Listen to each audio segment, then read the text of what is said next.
Chapter 43.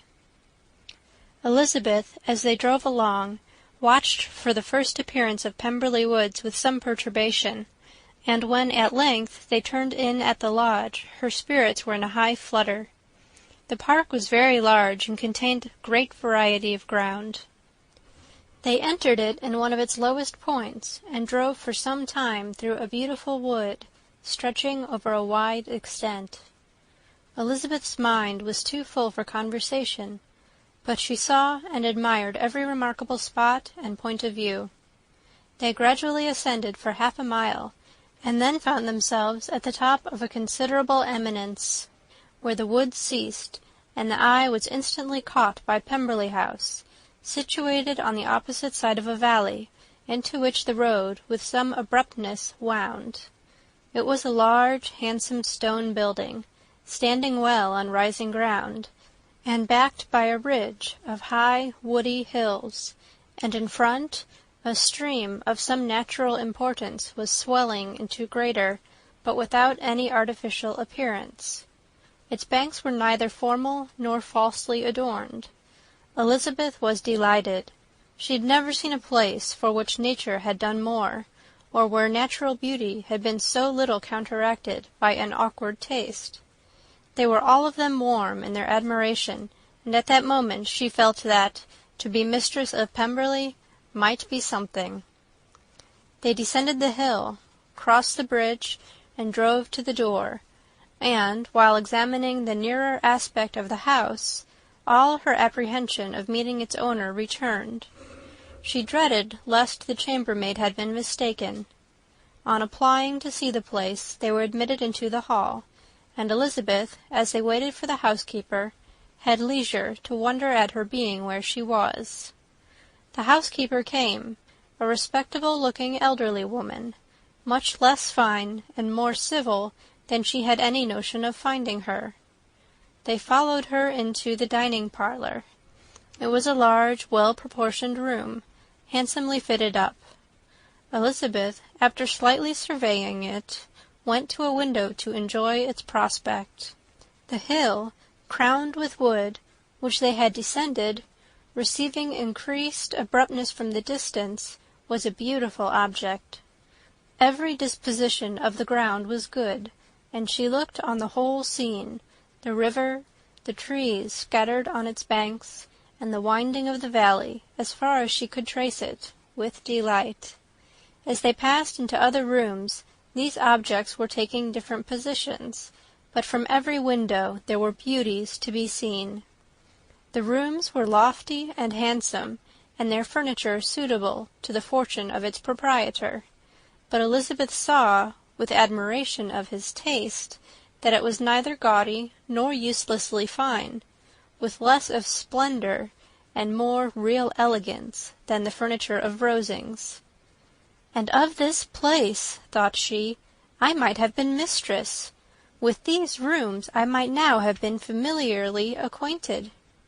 Instead of viewing them as a stranger, I might have rejoiced in them as my own, and welcomed to them as visitors my uncle and aunt. But no," recollecting herself, "that could never be. My uncle and aunt would have been lost to me. I should not have been allowed to invite them." This was a lucky recollection. It saved her from something very like regret. She longed to inquire of the housekeeper whether her master was really absent, but had not the courage for it. At length, however, the question was asked by her uncle, and she turned away with alarm, while Mrs. Reynolds replied that he was, adding, "But we expect him to-morrow, with a large party of friends." How rejoiced was Elizabeth that their own journey had not by any circumstance been delayed a day!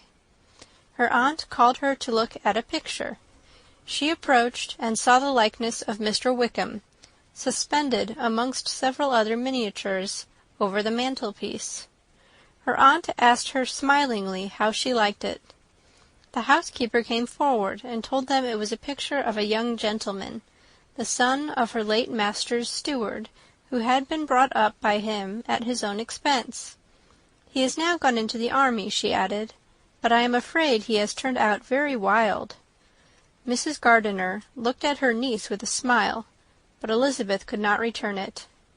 "And that," said Mrs. Reynolds, pointing to another of the miniatures, "is my master, and very like him.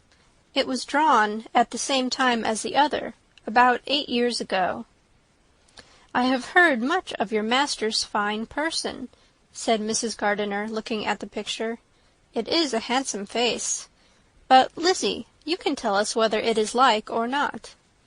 Mrs. Reynolds' respect for Elizabeth seemed to increase on this intimation of her knowing her master.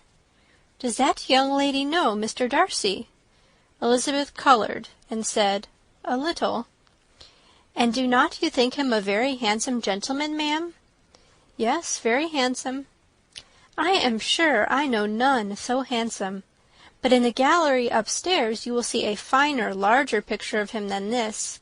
This room was my late master's favourite room, and these miniatures are just as they used to be then. He was very fond of them." This accounted to Elizabeth for Mr. Wickham's being among them. Mrs. Reynolds then directed their attention to one of Miss Darcy, drawn when she was only 8 years old. "And is Miss Darcy as handsome as her brother?" said Mrs. Gardiner. "Oh, yes, the handsomest young lady that ever was seen, and so accomplished. She plays and sings all day long. In the next room is a new instrument just come down for her, a present from my master. She comes here to-morrow with him." Mr. Gardiner, whose manners were very easy and pleasant, encouraged her communicativeness by his questions and remarks. Mrs. Reynolds, either by pride or attachment, had evidently great pleasure in talking of her master and his sister.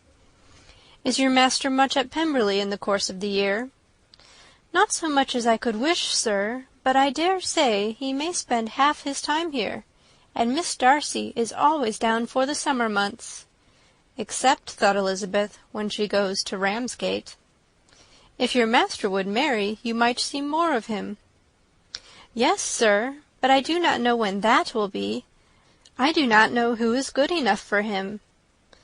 Mr. and Mrs. Gardiner smiled. Elizabeth could not help saying, "It is very much to his credit, I am sure, that you should think so." "I say no more than the truth, and everybody will say that knows him," replied the other. Elizabeth thought this was going pretty far, and she listened with increasing astonishment as the housekeeper added, "I have never known a cross word from him in my life, and I have known him ever since he was 4 years old."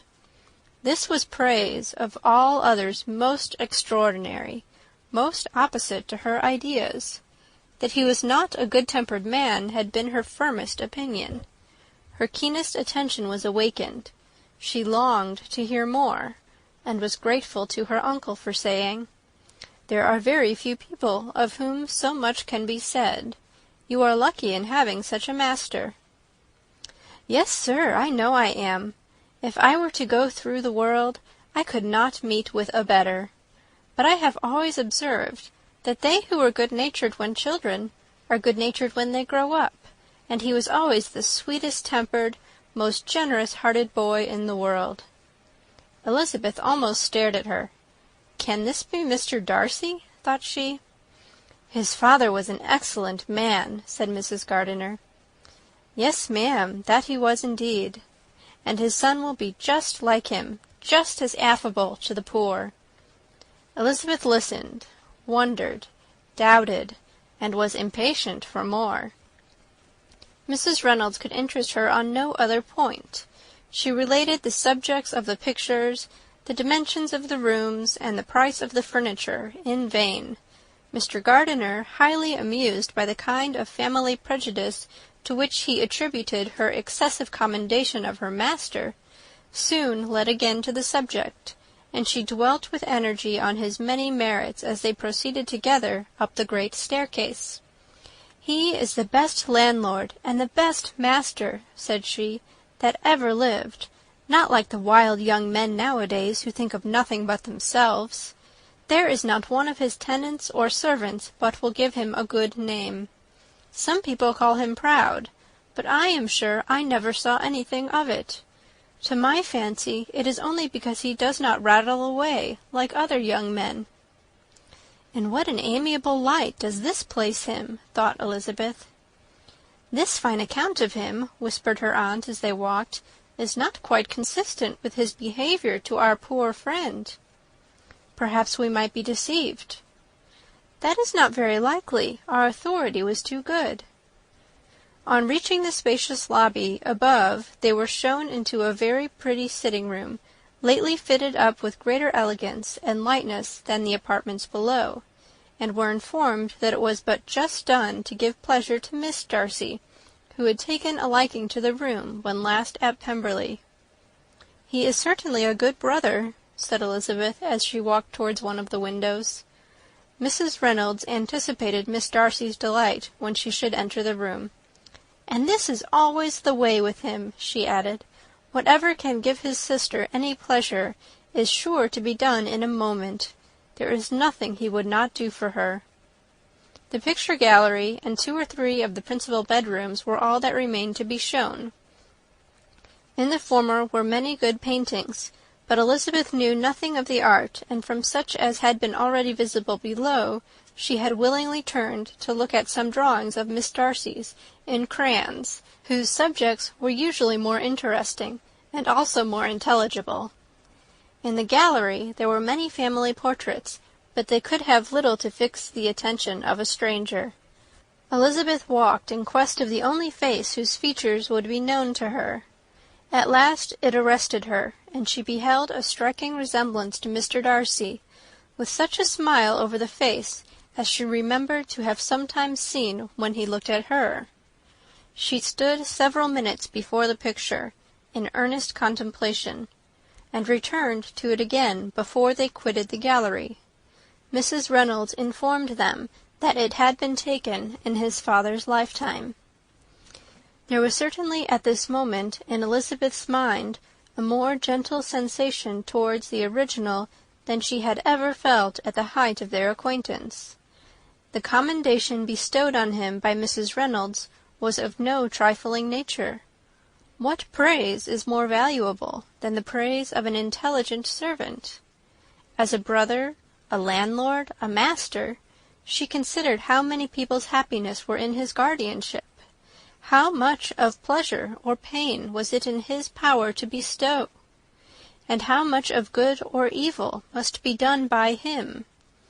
Every idea that had been brought forward by the housekeeper was favourable to his character, and as she stood before the canvas on which he was represented, and fixed his eyes upon herself, she thought of his regard with a deeper sentiment of gratitude than it had ever raised before. She remembered its warmth, and softened its impropriety of expression. When all of the house that was open to general inspection had been seen, they returned downstairs, and, taking leave of the housekeeper, were consigned over to the gardener, who met them at the hall door. As they walked across the hall towards the river, Elizabeth turned back to look again. Her uncle and aunt stopped also, and while the former was conjecturing as to the date of the building, the owner of it himself suddenly came forward from the road, which led behind it to the stables. They were within 20 yards of each other, and so abrupt was his appearance that it was impossible to avoid his sight. Their eyes instantly met, and the cheeks of both were overspread with the deepest blush. He absolutely started, and for a moment seemed immovable from surprise, but shortly recovering himself, advanced towards the party, and spoke to Elizabeth, if not in terms of perfect composure, at least of perfect civility. She had instinctively turned away, but, stopping on his approach, received his compliments with an embarrassment impossible to be overcome. Had his first appearance, or his resemblance to the picture they had just been examining, been insufficient to assure the other two that they now saw Mr. Darcy, the gardener's expression of surprise on beholding his master must immediately have told it. They stood a little aloof while he was talking to their niece, who, astonished and confused, scarcely dared lift her eyes to his face, and knew not what answer she returned to his civil inquiries after her family. Amazed at the alteration of his manner since they last parted, every sentence that he uttered was increasing her embarrassment, and every idea of the impropriety of her being found there recurring to her mind. The few minutes in which they continued were some of the most uncomfortable in her life, nor did he seem much more at ease. When he spoke, his accent had none of its usual sedateness, and he repeated his inquiries as to the time of her having left Longbourn, and of her having stayed in Derbyshire, so often and in so hurried a way as plainly spoke the distraction of his thoughts. At length every idea seemed to fail him, and after standing a few moments without saying a word, he suddenly recollected himself, and took leave. The others then joined her, and expressed admiration of his figure, but Elizabeth heard not a word, and, wholly engrossed by her feelings, followed them in silence. She was overpowered by shame and vexation. Her coming there was the most uncomfortable, the most ill-judged thing in the world. How strange it must appear to him! In what a disgraceful light might it not strike so vain a man! It might seem as if she had purposely thrown herself in his way again. Oh, why did she come? Or why did he thus come a day before he was expected? Had they been only 10 minutes sooner, they should have been beyond the reach of his discrimination, for it was plain that he was that moment arrived, that moment alighted from his horse or his carriage. She blushed again and again over the perverseness of the meeting, and his behaviour, so strikingly altered. What could it mean? That he should even speak to her was amazing, but to speak with such civility, to inquire after her family! Never in her life had she seen his manners so little dignified. Never had he spoken with such gentleness as on this unexpected meeting. What a contrast did it offer to his last address in Rosings Park, when he put his letter into her hand! She knew not what to think, or how to account for it. They had now entered a beautiful walk by the side of the water, and every step was bringing forward a nobler fall of ground, or a finer reach of the woods to which they were approaching. But it was some time before Elizabeth was sensible of any of it, and, though she answered mechanically to the repeated appeals of her uncle and aunt, and seemed to direct her eyes to such objects as they pointed out, she distinguished no part of the scene. Her thoughts were all fixed on that one spot of Pemberley House, whichever it may be, where Mr. Darcy then was. She longed to know what at the moment was passing in his mind, in what manner he thought of her, and whether, in defiance of everything, she was still dear to him. Perhaps he had been civil only because he felt himself at ease, yet there had been that in his voice which was not like ease. Whether he had felt more of pain or of pleasure in seeing her, she could not tell, but he certainly had not seen her with composure. At length, however, the remarks of her companions on her absence of mind aroused her, and she felt the necessity of appearing more like herself. They entered the woods, and, bidding adieu to the river for a while, ascended some of the higher grounds, when, in spots where the opening of the trees gave the eye power to wander, were many charming views of the valley, the opposite hills, with the long range of woods, overspreading many, and occasionally part of the stream. Mr. Gardiner expressed a wish of going round the whole park, but feared it might be beyond a walk. With a triumphant smile they were told that it was 10 miles around. It settled the matter, and they pursued the accustomed circuit, which brought them again, after some time, in a descent among hanging woods, to the edge of the water, and one of its narrowest parts. They crossed it by a simple bridge, in character with the general air of the scene. It was a spot less adorned than any they had yet visited, and the valley, here contracted into a glen, allowed room only for the stream, and a narrow walk amidst the rough coppice-wood which bordered it. Elizabeth longed to explore its windings, but when they had crossed the bridge and perceived their distance from the house, Mrs. Gardiner, who was not a great walker, could go no farther, and thought only of returning to the carriage as quickly as possible. Her niece was therefore obliged to submit, and they took their way towards the house on the opposite side of the river in the nearest direction. But their progress was slow, for Mr. Gardiner, though seldom able to indulge the taste, was very fond of fishing, and was so much engaged in watching the occasional appearance of some trout in the water, and talking to the man about them, that he advanced but little. Whilst wandering on in this slow manner, they were again surprised, and Elizabeth's astonishment was quite equal to what it had been at first, by the sight of Mr. Darcy approaching them, and at no great distance. The walk here, being less sheltered than on the other side, allowed them to see him before they met.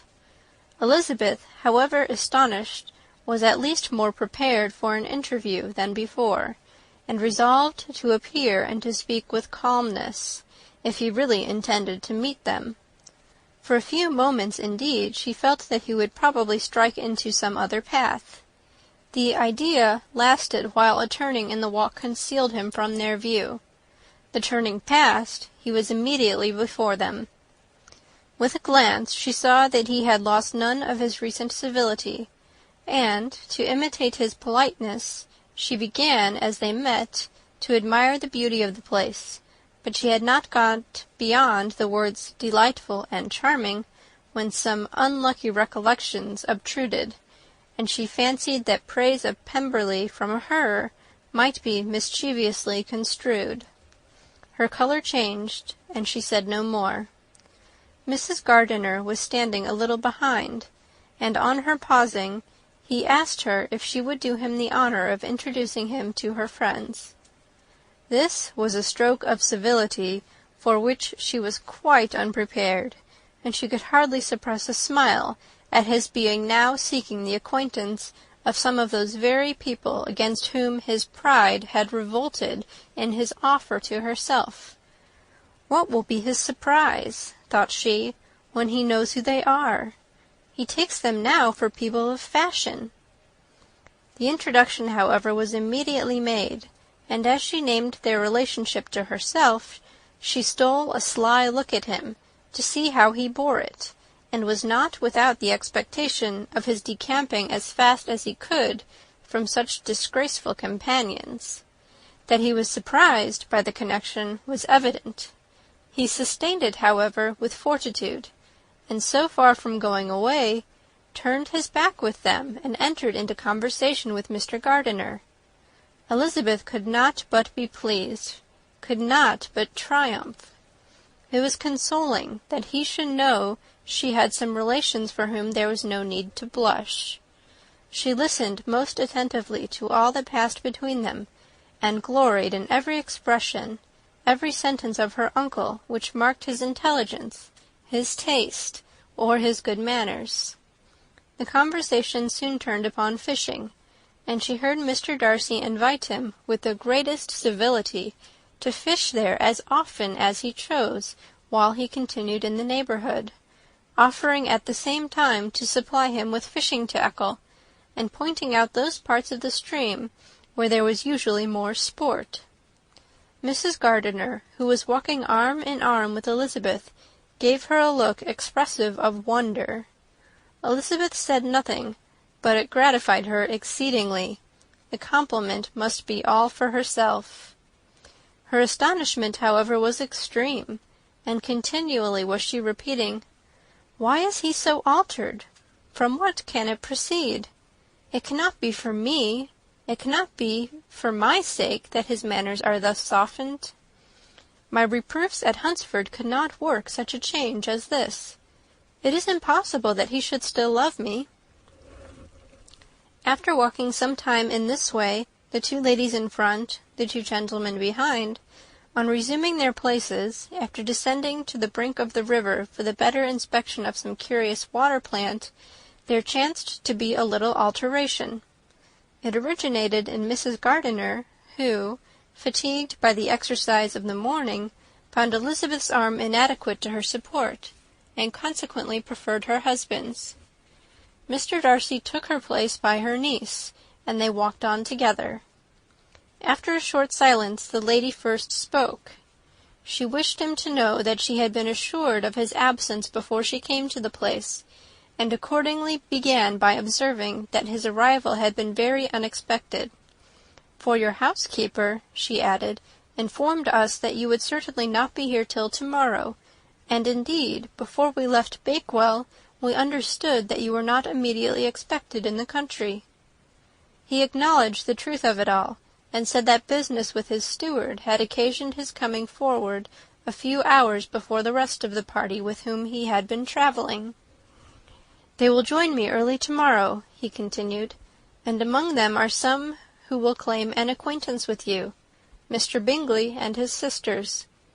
Elizabeth answered only by a slight bow. Her thoughts were instantly driven back to the time when Mr. Bingley's name had been the last mentioned between them, and, if she might judge by his complexion, his mind was not very differently engaged. "There is also one other person in the party," he continued after a pause, "who more particularly wishes to be known to you. Will you allow me, or do I ask too much, to introduce my sister to your acquaintance during your stay at Lambton?" The surprise of such an application was great indeed. It was too great for her to know in what manner she acceded to it. She immediately felt that whatever desire Miss Darcy might have of being acquainted with her must be the work of her brother, and without looking farther, it was satisfactory. It was gratifying to know that his resentment had not made him think really ill of her. They now walked on in silence, each of them deep in thought.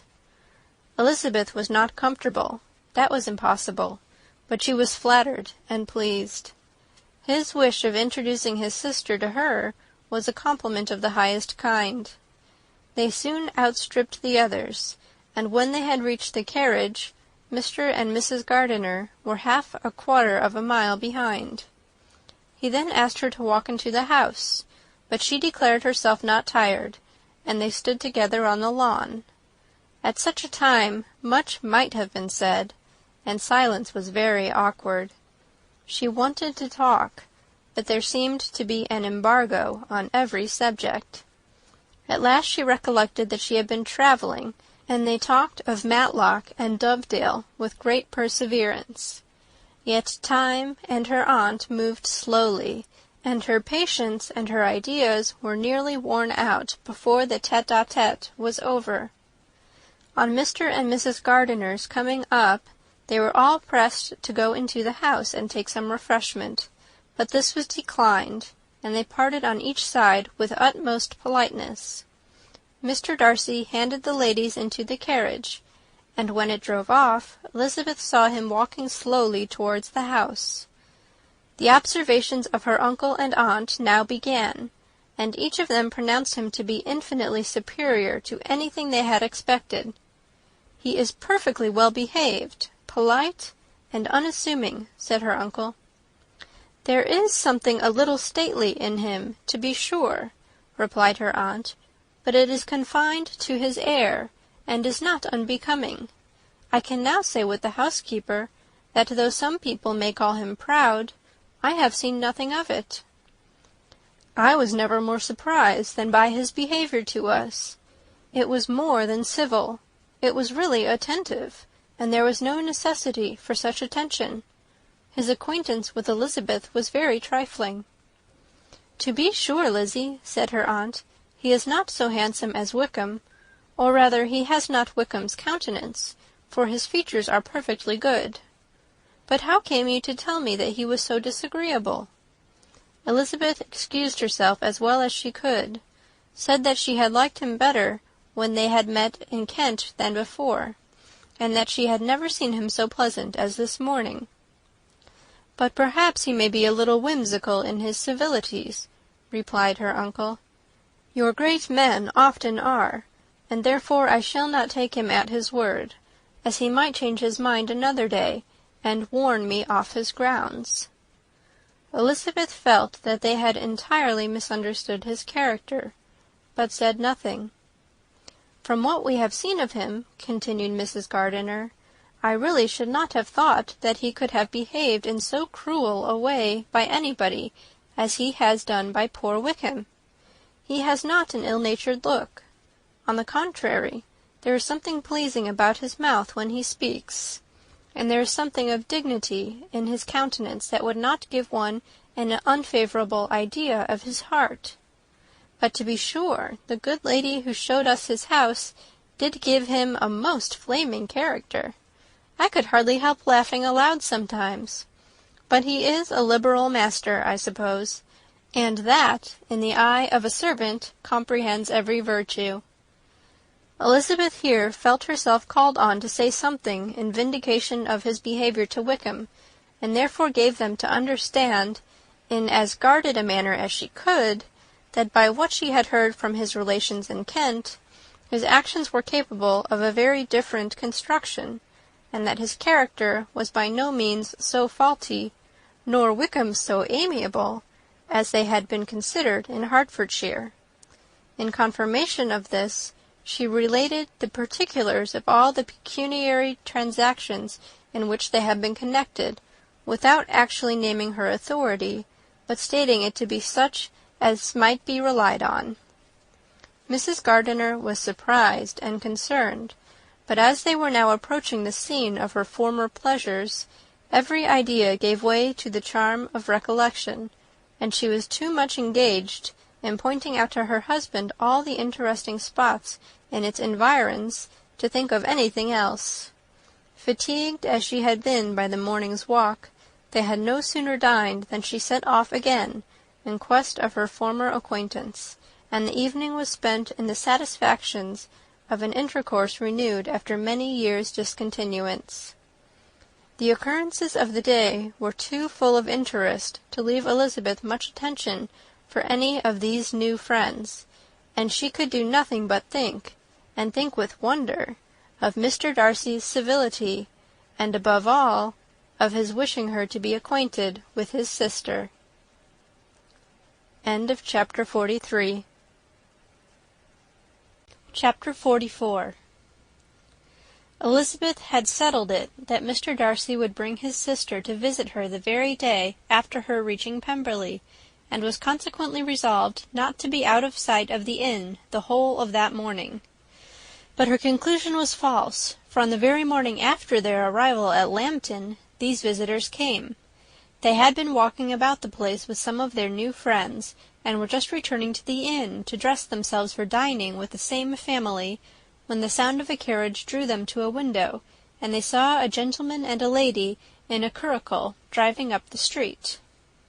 Elizabeth, immediately recognizing the livery, guessed what it meant, and imparted no small degree of her surprise to her relations by acquainting them with the honour which she expected.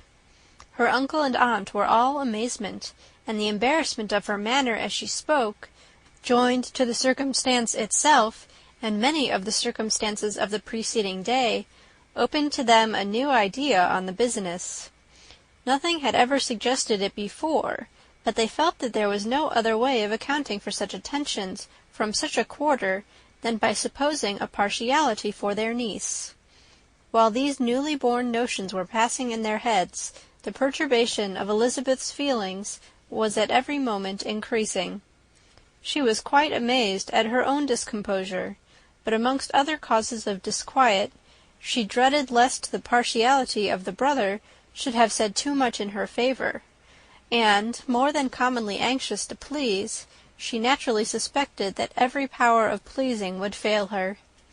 She retreated from the window, fearful of being seen, and as she walked up and down the room, endeavouring to compose herself, saw such looks of inquiring surprise in her uncle and aunt as made everything worse. Miss Darcy and her brother appeared, and this formidable introduction took place. With astonishment did Elizabeth see that her new acquaintance was at least as much embarrassed as herself. Since her being at Lambton, she had heard that Miss Darcy was exceedingly proud, but the observation of a very few minutes convinced her that she was only exceedingly shy. She found it difficult to obtain even a word from her beyond a monosyllable. Miss Darcy was tall, and on a larger scale than Elizabeth, and though little more than 16, her figure was formed, and her appearance womanly and graceful. She was less handsome than her brother, but there was sense and good humour in her face, and her manners were perfectly unassuming and gentle. Elizabeth, who had expected to find in her as acute and unembarrassed an observer as ever Mr. Darcy had been, was much relieved by discerning such different feelings. They had not long been together before Mr. Darcy told her that Bingley was also coming to wait on her, and she had barely time to express her satisfaction and prepare for such a visitor when Bingley's quick step was heard on the stairs, and in a moment he entered the room. All Elizabeth's anger against him had been long done away, but had she still felt any, it could hardly have stood its ground against the unaffected cordiality with which he expressed himself on seeing her again. He inquired in a friendly, though general, way after her family, and looked and spoke with the same good-humoured ease that he had ever done. To Mr. and Mrs. Gardiner he was scarcely a less interesting personage than to herself. They had long wished to see him. The whole party before them, indeed, excited a lively attention. The suspicions which had just arisen of Mr. Darcy and their niece directed their observation towards each with an earnest though guarded inquiry, and they soon drew from those inquiries the full conviction that one of them at least knew what it was to love. Of the lady's sensations they remained a little in doubt, but that the gentleman was overflowing with admiration was evident enough. Elizabeth, on her side, had much to do. She wanted to ascertain the feelings of each of her visitors. She wanted to compose her own, and to make herself agreeable to all. And in the latter object, where she feared most to fail, she was most sure of success, for those to whom she endeavoured to give pleasure were prepossessed in her favour. Bingley was ready, Georgiana was eager, and Darcy determined to be pleased. In seeing Bingley, her thoughts naturally flew to her sister, and oh, how ardently did she long to know whether any of his were directed in a like manner. Sometimes she could fancy that he talked less than on former occasions, and once or twice pleased herself with the notion that, as he looked at her, he was trying to trace a resemblance. But though this might be imaginary, she could not be deceived as to his behaviour to Miss Darcy, who had been set up as a rival to Jane. No look appeared on either side that spoke particular regard. Nothing occurred between them that could justify the hopes of his sister. On this point she was soon satisfied, and 2 or 3 little circumstances occurred ere they parted, which, in her anxious interpretation, denoted a recollection of Jane, not untinctured by tenderness, and a wish of saying more that might lead to the mention of her, had he dared. He observed to her, at a moment when the others were talking together, and in a tone which had something of real regret, that it was a very long time since he had had the pleasure of seeing her, and before she could reply, he added, "It is above 8 months. We have not met since the 26th of November, when we were all dancing together at Netherfield." Elizabeth was pleased to find his memory so exact, and he afterwards took occasion to ask her, when unattended to by any of the rest, whether all her sisters were at Longbourn. There was not much in the question, nor in the preceding remark, but there was a look and a manner which gave them meaning. It was not often that she could turn her eyes on Mr. Darcy himself, but whenever she did catch a glimpse, she saw an expression of general complaisance, and in all that he said she heard an accent so removed from hauteur or disdain of his companions as convinced her that the improvement of manners which she had yesterday witnessed, however temporary its existence might prove, had at least outlived one day. when she saw him thus seeking the acquaintance and courting the good opinion of people with whom any intercourse a few months ago would have been a disgrace, when she saw him thus civil, not only to herself, but to the very relations whom he had openly disdained, and recollected their last lively scene in Hunsford Parsonage, the difference, the change was so great, and struck so forcibly on her mind, that she could hardly restrain her astonishment from being visible. Never, even in the company of his dear friends at Netherfield, or his dignified relations at Rosings, had she seen him so desirous to please, so free from self-consequence or unbending reserve, as now, when no importance could result from the success of his endeavours, and when even the acquaintance of those to whom his attentions were addressed would draw down the ridicule and censure of the ladies both of Netherfield and Rosings. Their visitors stayed with them above half an hour, and when they arose to depart, Mr. Darcy called on his sister to join him in expressing their wish of seeing Mr. and Mrs. Gardiner and Miss Bennet to dinner at Pemberley before they left the country. Miss Darcy, though with a diffidence which marked her little in the habit of giving invitations, readily obeyed. Mrs. Gardiner looked at her niece, desirous of knowing how she, whom the invitation most concerned, felt disposed as to its acceptance, but Elizabeth had turned away her head. Presuming, however, that this studied avoidance spoke rather a momentary embarrassment than any dislike of the proposal, and seeing in her husband, who was fond of society, a perfect willingness to accept it, she ventured to engage for her attendance, and the day after the next was fixed on. Bingley expressed great pleasure in the certainty of seeing Elizabeth again, having still a great deal to say to her, and many inquiries to make after all their Hertfordshire friends. Elizabeth, construing all this into a wish of hearing her speak of her sister, was pleased, and on this account, as well as some others, found herself, when their visitors left them, capable of considering the last half-hour with some satisfaction, though while it was passing, the enjoyment of it had been little. Eager to be alone, and fearful of inquiries or hints from her uncle and aunt, she stayed with them only long enough to hear their favourable opinion of Bingley, and then hurried away to dress. But she had no reason to fear Mr. and Mrs. Gardiner's curiosity. It was not their wish to force her communication. It was evident that she was much better acquainted with Mr. Darcy than they had before any idea of. It was evident that he was very much in love with her. They saw much to interest, but nothing to justify inquiry. Of Mr. Darcy it was now a matter of anxiety to think well, and as far as their acquaintance reached, there was no fault to find. They could not be untouched by his politeness, and had they drawn his character from their own feelings and his servant's report, without any reference to any other account, the circle in Hertfordshire to which he was known would not have recognized it for Mr. Darcy.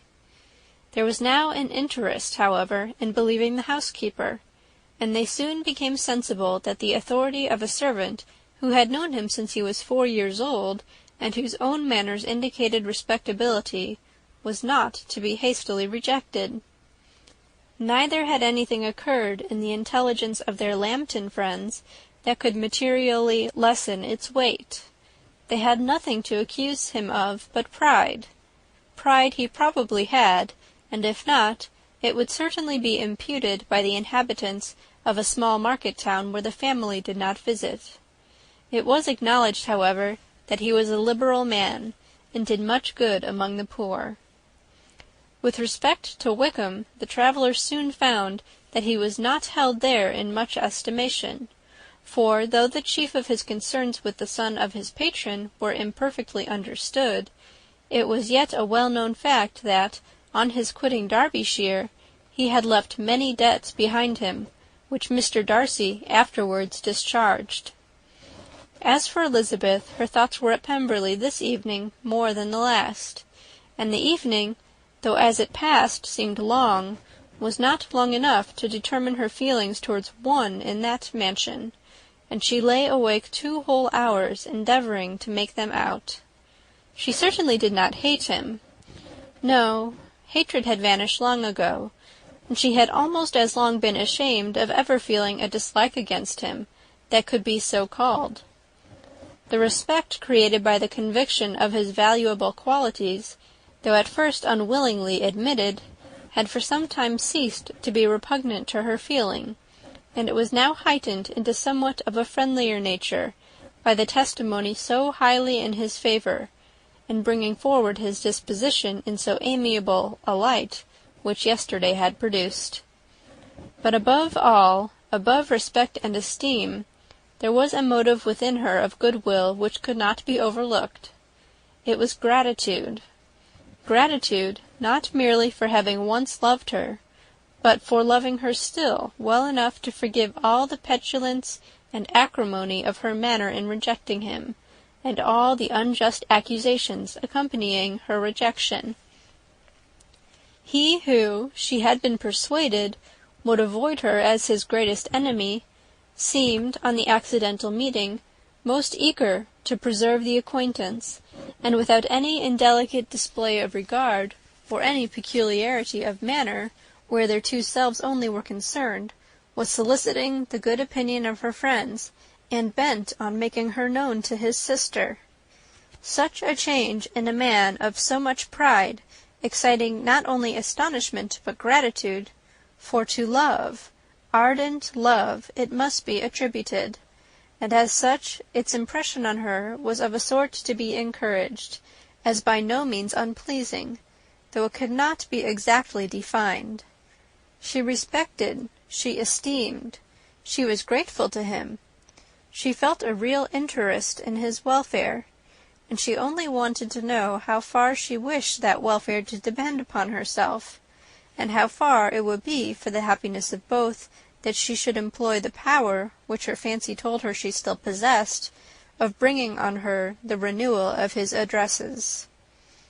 It had been settled in the evening between the aunt and the niece that such a striking civility as Miss Darcy's in coming to see them on the very day of her arrival at Pemberley, for she had reached it only to a late breakfast, ought to be imitated, though it could not be equalled, by some exertion of politeness on their side, and consequently that it would be highly expedient to wait on her at Pemberley the following morning. They were, therefore, to go. Elizabeth was pleased, though when she asked herself the reason, she had very little to say in reply. Mr. Gardiner left them soon after breakfast. The fishing scheme had been renewed the day before, and a positive engagement made of his meeting some of the gentlemen at Pemberley before noon. End of chapter 44. Chapter 45. Convinced as Elizabeth now was that Miss Bingley's dislike of her had originated in jealousy, she could not help feeling how unwelcome her appearance at Pemberley must be to her, and was curious to know with how much civility on that lady's side the acquaintance would now be renewed. On reaching the house, they were shown through the hall into the saloon, whose northern aspect rendered it delightful for summer. Its windows opening to the ground admitted a most refreshing view of the high woody hills behind the house, and of the beautiful oaks and Spanish chestnuts which were scattered over the intermediate lawn. In this house they were received by Miss Darcy, who was sitting there with Mrs. Hurst and Miss Bingley, and the lady with whom she lived in London. Georgiana's reception of them was very civil, but attended with all the embarrassment which, though proceeding from shyness and the fear of doing wrong, would easily give to those who felt themselves inferior the belief of her being proud and reserved.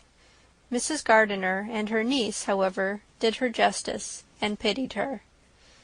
By Mrs. Hurst and Miss Bingley they were noticed only by a curtsy, and, on their being seated, a pause, awkward as such pauses must always be, succeeded for a few moments. It was first broken by Mrs. Annesley, a genteel, agreeable-looking woman, whose endeavour to introduce some kind of discourse proved her to be more truly well-bred than either of the others, and between her and Mrs. Gardiner, with occasional help from Elizabeth, the conversation was carried on. Miss Darcy looked as if she wished for courage enough to join in it, and sometimes did venture a short sentence when there was least danger of its being heard. Elizabeth soon saw that she was herself closely watched by Miss Bingley, and that she could not speak a word, especially to Miss Darcy, without calling her attention. This observation would not have prevented her from trying to talk to the latter, had they not been seated at an inconvenient distance, but she was not sorry to be spared the necessity of saying much. Her own thoughts were employing her. She expected every moment that some of the gentlemen would enter the room. She wished, she feared that the master of the house might be amongst them, and whether she wished or feared it most, she could scarcely determine.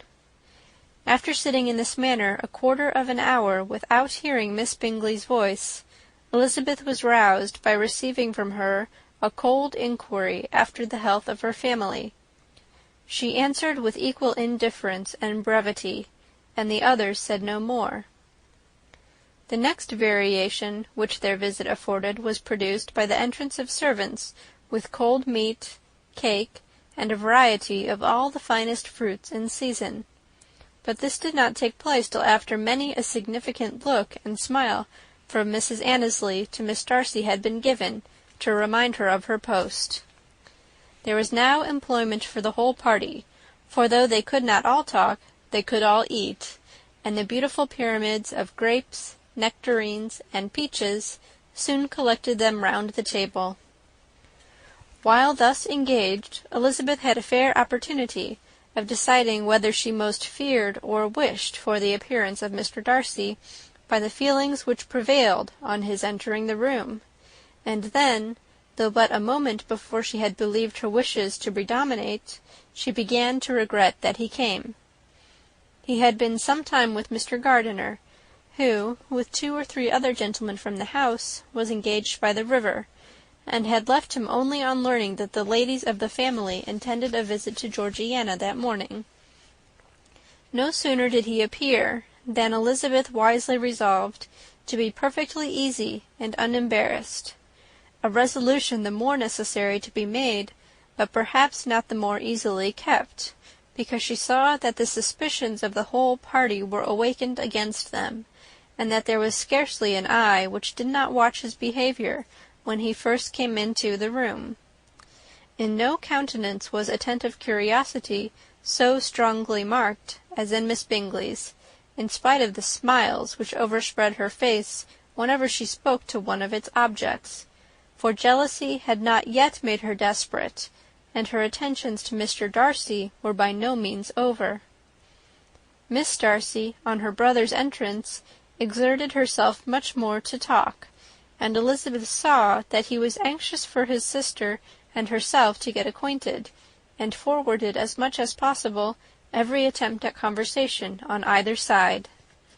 Miss Bingley saw all this likewise, and in the imprudence of anger took the first opportunity of saying, with sneering civility, "Pray, Miss Eliza, are not the —shire militia removed from Meryton? They must be a great loss to your family." In Darcy's presence she dared not mention Wickham's name, but Elizabeth instantly comprehended that he was uppermost in her thoughts, and the various recollections connected with him gave her a moment's distress. But, exerting herself vigorously to repel the ill-natured attack, she presently answered the question in a tolerably detached tone. While she spoke, an involuntary glance showed her Darcy, with a heightened complexion, earnestly looking at her, and his sister overcome with confusion, and unable to lift up her eyes. Had Miss Bingley known what pain she was then giving her beloved friend, she undoubtedly would have refrained from the hint, but she had merely intended to discompose Elizabeth by bringing forward the idea of a man to whom she believed her partial, to make her betray a sensibility which might injure her in Darcy's opinion, and, perhaps, to remind the latter of all the follies and absurdities by which some part of her family were connected with that corps. Not a syllable had ever reached her of Miss Darcy's meditated elopement. To no creature had it been revealed, where secrecy was possible, except to Elizabeth, and from all Bingley's connections her brother was particularly anxious to conceal it, from the very wish which Elizabeth had long ago attributed to him of their becoming hereafter her own. He had certainly formed such a plan, and without meaning that it should affect his endeavour to separate him from Miss Bennet, it is probable that it might add something to his lively concern for the welfare of his friend.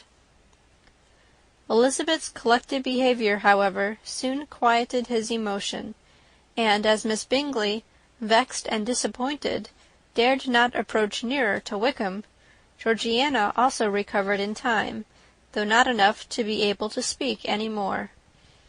Her brother, whose eye she feared to meet, scarcely recollected her interest in the affair, and the very circumstance which had been designed to turn his thoughts from Elizabeth seemed to have fixed them on her more and more cheerfully. Their visit did not continue long after the question and answer above mentioned, and while Mr. Darcy was attending them to their carriage, Miss Bingley was venting her feelings in criticisms on Elizabeth's person, behaviour, and dress. But Georgiana would not join her. Her brother's recommendation was enough to ensure her favour. His judgment could not err, and he had spoken in such terms of Elizabeth as to leave Georgiana without the power of finding her otherwise than lovely and amiable. When Darcy returned to the saloon, Miss Bingley could not help repeating to him some part of what she had been saying to his sister. "How very ill Miss Eliza Bennet looks this morning, Mr. Darcy!" she cried. "I never in my life saw anyone so much altered as she is since the winter. She is grown so brown and coarse. Louisa and I were agreeing that we should not have known her again."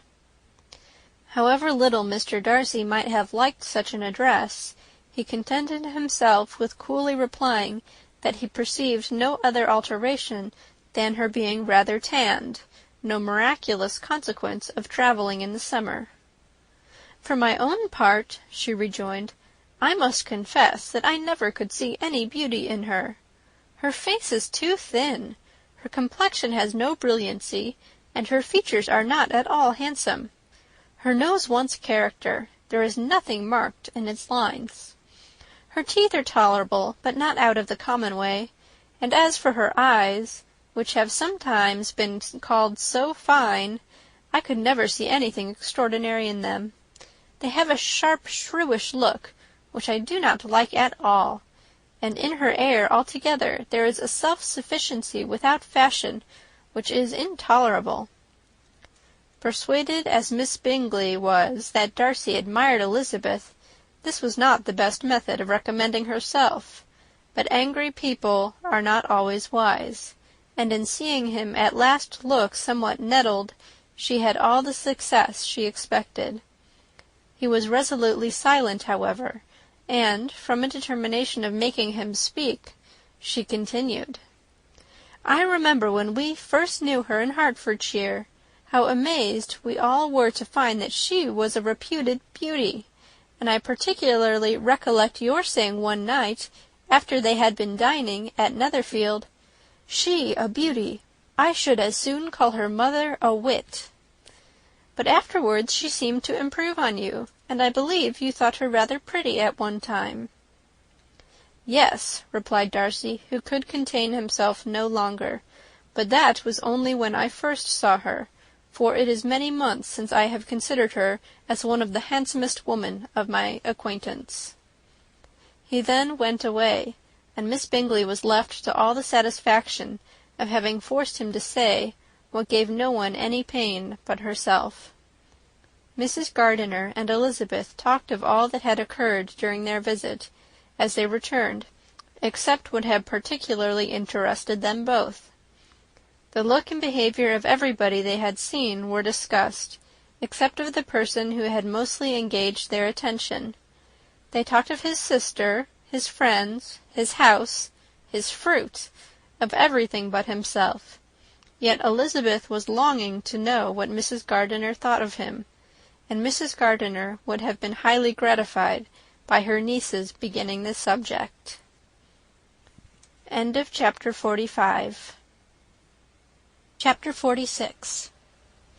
Elizabeth had been a good deal disappointed in not finding a letter from Jane on their first arrival at Lambton, and this disappointment had been renewed on each of the mornings that had now been spent there. But on the third her repining was over, and her sister justified by the receipt of 2 letters from her at once, on one of which was marked that it had been missent elsewhere. Elizabeth was not surprised at it, as Jane had written the direction remarkably ill. They had just been preparing to walk as the letters came in, and her uncle and aunt, leaving her to enjoy them in quiet, set off by themselves. The one missent must first be attended to. It had been written 5 days ago. The beginning contained an account of all their little parties and engagements, with such news as the country afforded. But the latter half, which was dated a day later, and written in evident agitation, gave more important intelligence. It was to this effect: "Since writing the above, dearest Lizzie, something has occurred of a most unexpected and serious nature. But I am afraid of alarming you. Be assured that we are all well. What I have to say relates to poor Lydia. An express came at 12 last night, just as we were all gone to bed, from Colonel Forster, to inform us that she was gone off to Scotland with one of his officers, to own the truth, with Wickham. Imagine our surprise. To Kitty, however, it does not seem so wholly unexpected. I am very, very sorry. So imprudent a match on both sides. But I am willing to hope the best, and that his character has been misunderstood. Thoughtless and indiscreet I can easily believe him, but this step, and let us rejoice over it, marks nothing bad at heart. His choice is disinterested, at least, for he must know my father can give her nothing. Our poor mother is sadly grieved. My father bears it better. How thankful am I that we never let them know what has been said against him. We must forget it ourselves. They were off Saturday night about 12, as is conjectured, but were not missed till yesterday morning at 8. The express was sent off directly. My dear Lizzie, they must have passed within 10 miles of us. Colonel Forster gives us reason to expect him here soon. Lydia left a few lines for his wife, informing her of their intention. I must conclude, for I cannot be long from my poor mother. I am afraid you will not be able to make it out, but I hardly know what I have written."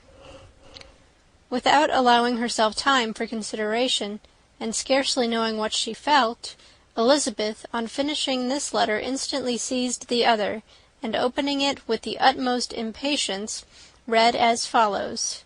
It had been written a day later than the conclusion of the first. "By this time, my dearest sister, you have received my hurried letter. I wish this may be more intelligible, but though not confined for time, my head is so bewildered that I cannot answer for being coherent. Dearest Lizzie, I hardly know what I would write, but I have bad news for you, and it cannot be delayed. Imprudent as the marriage between Mr. Wickham and our poor Lydia would be, we are now anxious to be assured it has taken place, for there is but too much reason to fear they are not gone to Scotland. Colonel Forster came yesterday, having left Brighton the day before, not many hours after the express. Though Lydia's short letter to Mrs. F. gave them to understand that they were going to Gretna Green, something was dropped by Denny, expressing his belief that W. never intended to go there, or to marry Lydia at all, which was repeated to Colonel F., who, instantly taking the alarm, set off from B., intending to trace their route. He did trace them easily to Clapham, but no further, for on entering that place they removed into a hackney coach, and dismissed the chaise that brought them from Epsom. All that is known after this is, that they were seen to continue the London road. I know not what to think. After making every possible inquiry on that side of London, Colonel F. came on into Hertfordshire, anxiously renewing them at all the turnpikes, and at the inns in Barnet and Hatfield, but without any success. No such people had been seen to pass through. With the kindest concern he came on to Longbourn, and broke his apprehensions to us in a manner most creditable to his heart. I am sincerely grieved for him and Mrs. F., but no one can throw any blame on them. Our distress, my dear Lizzy, is very great. My father and mother believe the worst, but I cannot think so ill of him. Many circumstances might make it more eligible for them to be married privately in town than to pursue their first plan, and even if he could form such a design against a young woman of Lydia's connections, which is not likely, can I suppose her so lost to everything? Impossible. I grieve to find, however, that Colonel F. is not disposed to depend upon their marriage. He shook his head when I expressed my hopes, and said that he fears W. was not a man to be trusted. My poor mother is really ill, and keeps her room. Could she exert herself, it would be better, but this is not to be expected. And as to my father, I never in my life saw him so affected. Poor Kitty has anger for having concealed their attachment, but as it was a matter of confidence, one cannot wonder. I am truly glad, dearest Lizzy, that you have been spared something of these distressing scenes. But now, as the first shock is over, shall I own that I long for your return? I am not so selfish, however, as to press for it, if inconvenient. Adieu. I take up my pen again to do what I have just told you I would not, but circumstances are such that I cannot help earnestly begging you to come here as soon as possible. I know my dear uncle and aunt so well that I am not afraid of requesting it, though I have still something more to ask of the former. My father is going to London with Colonel Forster instantly, to try to discover her. What he means to do I am sure I know not, but his excessive distress will not allow him to pursue any measure in the best and safest way, and Colonel Forster is obliged to be at Brighton again to-morrow evening. In such an exigence my uncle's advice and assistance will be everything in the world. He will immediately comprehend what I must feel, and I rely upon his goodness." "Oh, where is my uncle?" cried Elizabeth, darting from her seat as she finished the letter, in eagerness to follow him, without losing a moment of the time so precious. But as she reached the door, it was opened by a servant, and Mr. Darcy appeared.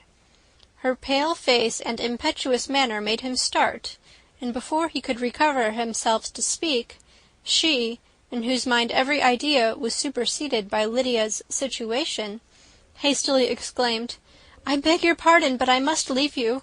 I must find Mr. Gardiner this moment, on business that cannot be delayed. I have not an instant to lose." "Good God, what is the matter?" cried he, with more feeling than politeness. Then recollecting himself, "I will not detain you a minute, but let me, or let the servant go after Mr. or Mrs. Gardiner. You are not well enough, you cannot go yourself." Elizabeth hesitated, but her knees trembled under her, and she felt how little would be gained by her attempting to pursue them. Calling back the servant, therefore, she commissioned him, though in so breathless an accent as made her almost unintelligible, to fetch his master and mistress home instantly. On his quitting the room, she sat down, unable to support herself, and looking so miserably ill, that it was impossible for Darcy to leave her, or to refrain from saying, in a tone of gentleness and commiseration, "Let me call your maid. Is there nothing you could take to give you present relief? A glass of wine? Shall I get you one? You are very ill." "No, I thank you," she replied, endeavouring to recover herself.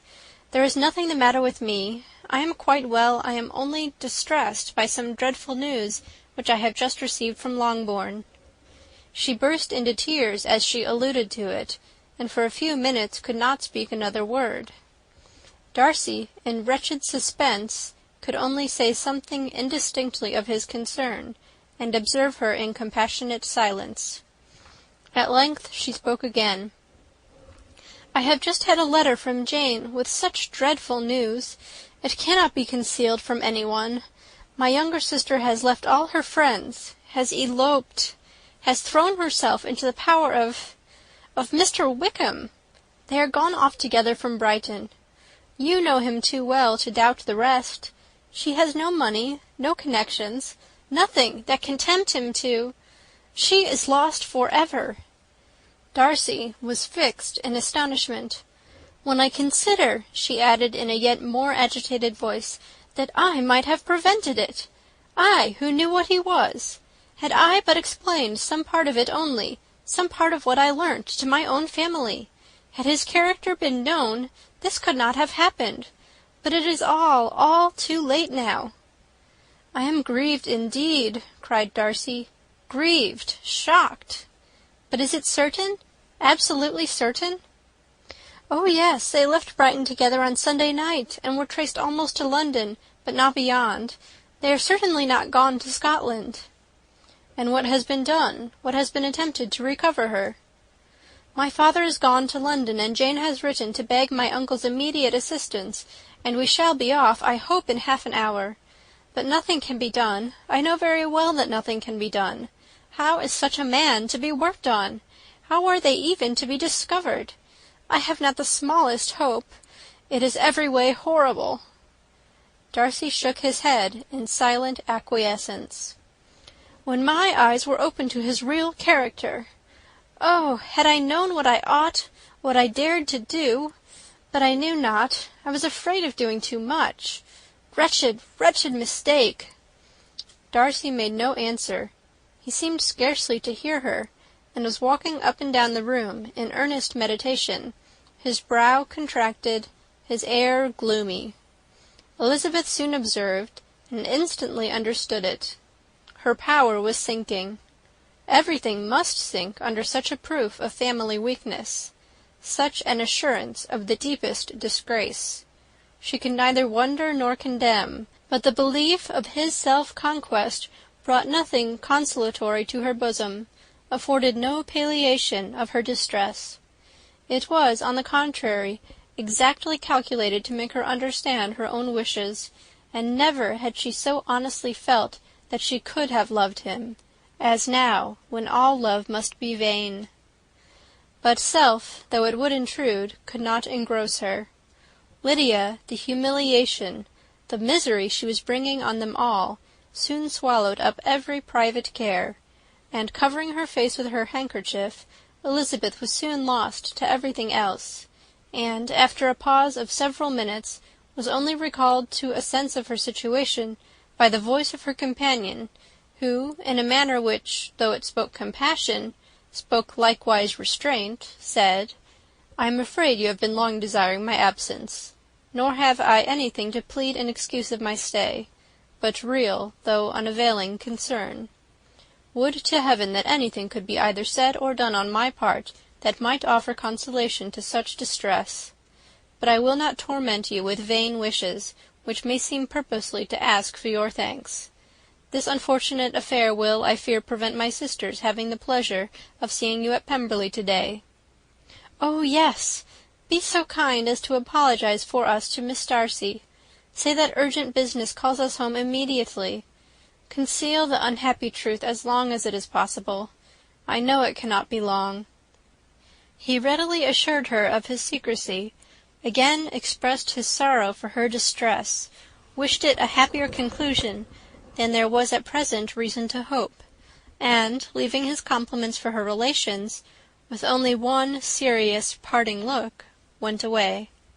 As he quitted the room, Elizabeth felt how improbable it was that they should ever see each other again on such terms of cordiality as had marked their several meetings in Derbyshire; and as she threw a retrospective glance over the whole of their acquaintance, so full of contradictions and varieties, sighed at the perverseness of those feelings which would now have promoted its continuance, and would formerly have rejoiced in its termination. If gratitude and esteem are good foundations of affection, Elizabeth's change of sentiment will be neither improbable nor faulty; but if otherwise, if regard springing from such sources is unreasonable or unnatural, in comparison of what is so often described as arising on a first interview with its object, and even before two words have been exchanged, nothing can be said in her defence, except that she had given somewhat of a trial to the latter method in her partiality for Wickham, and that its ill success might, perhaps, authorize her to seek the other less interesting mode of attachment. Be that as it may, she saw him go with regret, and in this early example of what Lydia's infamy must produce, found additional anguish as she reflected on that wretched business. Never, since reading Jane's second letter, had she entertained a hope of Wickham's meaning to marry her. No one but Jane, she thought, could flatter herself with such an expectation. Surprise was the least of her feelings on this development.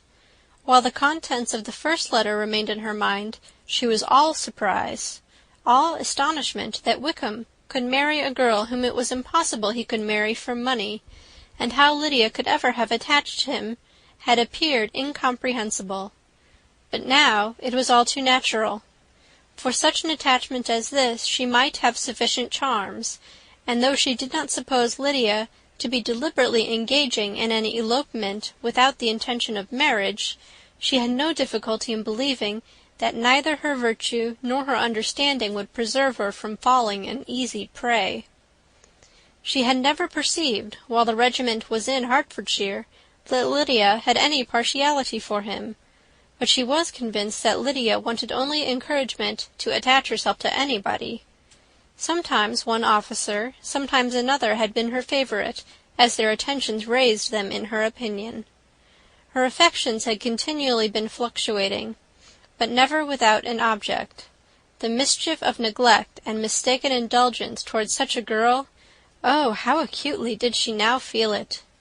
She was wild to be at home, to hear, to see, to be upon the spot, to share with Jane in the cares that must now fall wholly upon her, in a family so deranged, a father absent, a mother incapable of exertion, and requiring constant attendance, and though almost persuaded that nothing could be done for Lydia, her uncle's interference seemed of the utmost importance, and till he entered the room her impatience was severe. Mr. and Mrs. Gardiner had hurried back in alarm, supposing by the servant's account that their niece was taken suddenly ill. But satisfying them instantly on that head, she eagerly communicated the cause of their summons, reading the 2 letters aloud, and dwelling on the postscript of the last with trembling energy. Though Lydia had never been a favourite with them, Mr. and Mrs. Gardiner could not but be deeply afflicted. Not Lydia only, but all were concerned in it, and after the first exclamations of surprise and horror, Mr. Gardiner promised every assistance in his power. Elizabeth, though expecting no less, thanked him with tears of gratitude, and all 3 being actuated by one spirit, everything relating to their journey was speedily settled. They were to be off as soon as possible. "But what is to be done about Pemberley?" cried Mrs. Gardiner. "John told us Mr. Darcy was here when you sent for us. Was it so?" "Yes, and I told him we should not be able to keep our engagement. That is all settled." "What is all settled?" repeated the other as she ran into her room to prepare. "And are they upon such terms as for her to disclose the real truth? Oh, that I knew how it was!" But wishes were vain, or at least could serve only to amuse her in the hurry and confusion of the following hour. Had Elizabeth been at leisure to be idle, she would have remained certain that all employment was impossible to one so wretched as herself, but she had her share of business as well as her aunt, and amongst the rest there were notes to be written to all their friends at Lambton, with false excuses for their sudden departure. An hour, however, saw the whole completed, and Mr. Gardiner, meanwhile having settled his account at the inn, nothing remained to be done but to go, and Elizabeth, after all the misery of the morning, found herself, in a shorter space of time than she could have supposed, seated in the carriage, and on the road to Longbourn. End of Chapter 46. Chapter 47. "I have been thinking it over again, Elizabeth," said her uncle, as they drove from the town, "and really, upon serious consideration, I am much more inclined than I was to judge as your eldest sister does on the matter. It appears to me so very unlikely that any young man should form such a design against a girl who is by no means unprotected or friendless, and who was actually staying in his colonel's family, that I am strongly inclined to hope the best. Could he expect that her friends would not step forward? Could he expect to be noticed again by the regiment after such an affront to Colonel Forster? His temptation is not adequate to the risk." "Do you really think so?" cried Elizabeth, brightening up for a moment. "Upon my word," said Mrs. Gardiner, "I begin to be of your uncle's opinion. It is really too great a violation of decency, honour, and interest for him to be guilty of. I cannot think so very ill of Wickham. Can you yourself, Lizzie, so wholly give him up as to believe him capable of it?" "Not perhaps of neglecting his own interest, but of every other neglect I can believe him capable. If, indeed, it should be so. But I dare not hope it. Why should they not go on to Scotland, if that had been the case?" "In the first place," replied Mr. Gardiner, "there is no absolute proof that they are not gone to Scotland." "Oh, but their removing from the chaise into a hackney coach is such a presumption. And besides, no traces of them were to be found on the Barnet road." "Well then, supposing them to be in London, they may be there, though for the purpose of concealment, for no more exceptional purpose. It is not likely that money should be very abundant on either side, and it might strike them that they could be more economically, though less expeditiously, married in London than in Scotland." "But why all this secrecy? Why any fear of detection? Why must their marriage be private? Oh, no, no, this is not likely. His most particular friend, you see, by Jane's account, was persuaded of his never intending to marry her. Wickham will never marry a woman without some money. He cannot afford it. And what claims has Lydia?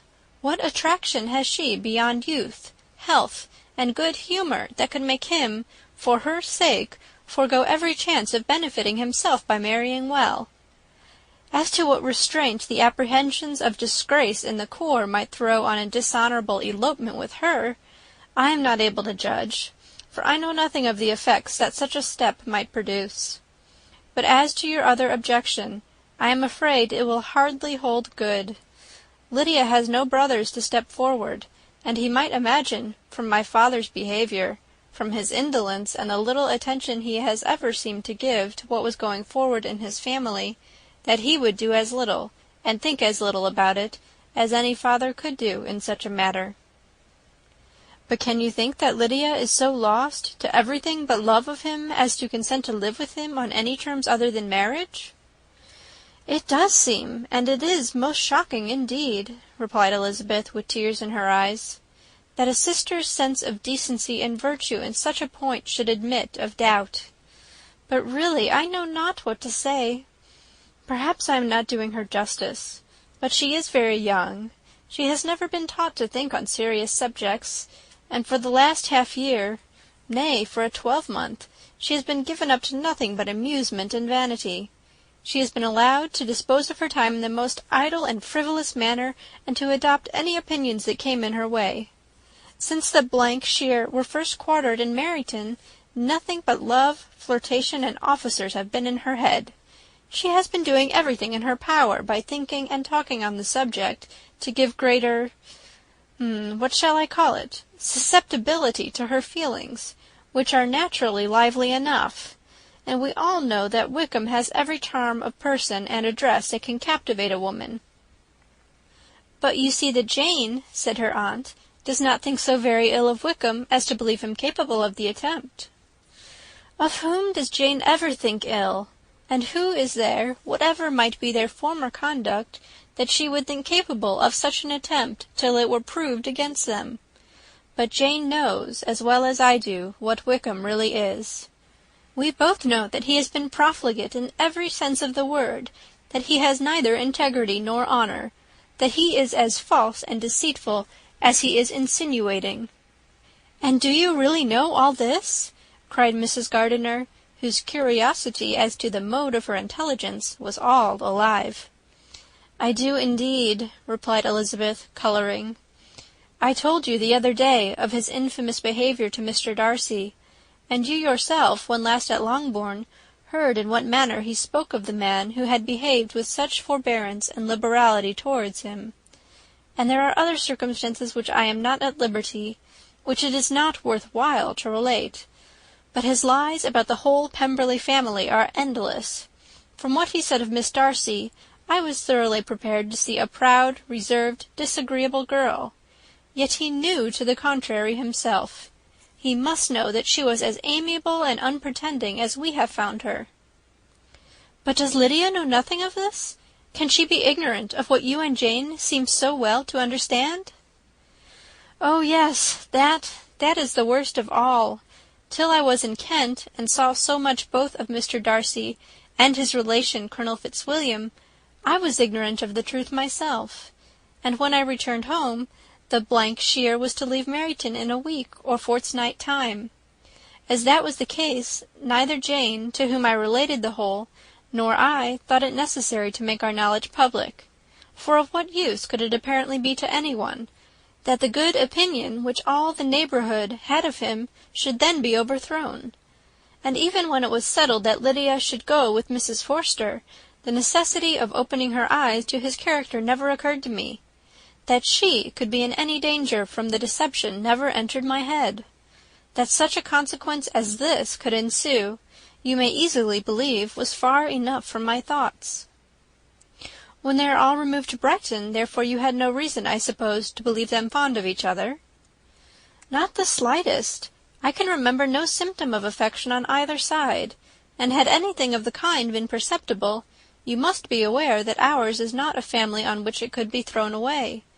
When he first entered the corps, she was ready enough to admire him, but so we all were. Every girl in or near Meryton was out of her senses about him for the first 2 months, but he never distinguished her by any particular attention, and consequently, after a moderate period of extravagant and wild admiration, her fancy for him gave way, and others of the regiment, who treated her with more distinction, again became her favourites. It may be easily believed that however little of novelty could be added to their fears, hopes, and conjectures on this interesting subject by its repeated discussion, no other could detain them from it long during the whole of the journey. From Elizabeth's thoughts it was never absent. Fixed there by the keenest of all anguish, self-reproach, she could find no interval of ease or forgetfulness. They travelled as expeditiously as possible, and sleeping one night on the road, reached Longbourn by dinner-time the next day. It was a comfort to Elizabeth to consider that Jane could not have been wearied by long expectations.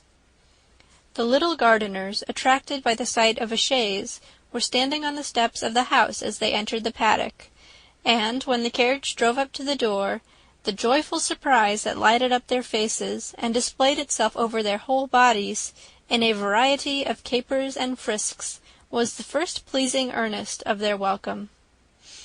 Elizabeth jumped out, and after giving each of them a hasty kiss, hurried into the vestibule, where Jane, who came running down from her mother's apartment, immediately met her. Elizabeth, as she affectionately embraced her, whilst tears filled the eyes of both, lost not a moment in asking whether anything had been heard of the fugitives. "Not yet," replied Jane, "but now that my dear uncle is come, I hope everything will be well." "Is my father in town?" "Yes, he went on Tuesday, as I wrote you word." "And have you heard from him often?" "We have heard only twice. He wrote me a few lines on Wednesday to say that he had arrived in safety, and to give me his directions, which I particularly begged him to do. He merely added that he should not write again till he had something of importance to mention." "And my mother, how is she? How are you all?" "My mother is tolerably well, I trust, though her spirits are greatly shaken. She is upstairs, and will have great satisfaction in seeing you all. She does not yet leave her dressing-room. Mary and Kitty, thank heaven, are quite well." "But you, how are you?" cried Elizabeth. "You look pale. How much you must have gone through!" Her sister, however, assured her of being perfectly well, and their conversation, which had been passing while Mr. and Mrs. Gardiner were engaged with their children, was now put an end to by the approach of the whole party. Jane ran to her uncle and aunt, and welcomed and thanked them both, with alternate smiles and tears. When they were all in the drawing-room, the questions which Elizabeth had already asked were of course repeated by the others, and they soon found that Jane had no intelligence to give. The sanguine hope of good, however, which the benevolence of her heart suggested, had not yet deserted her.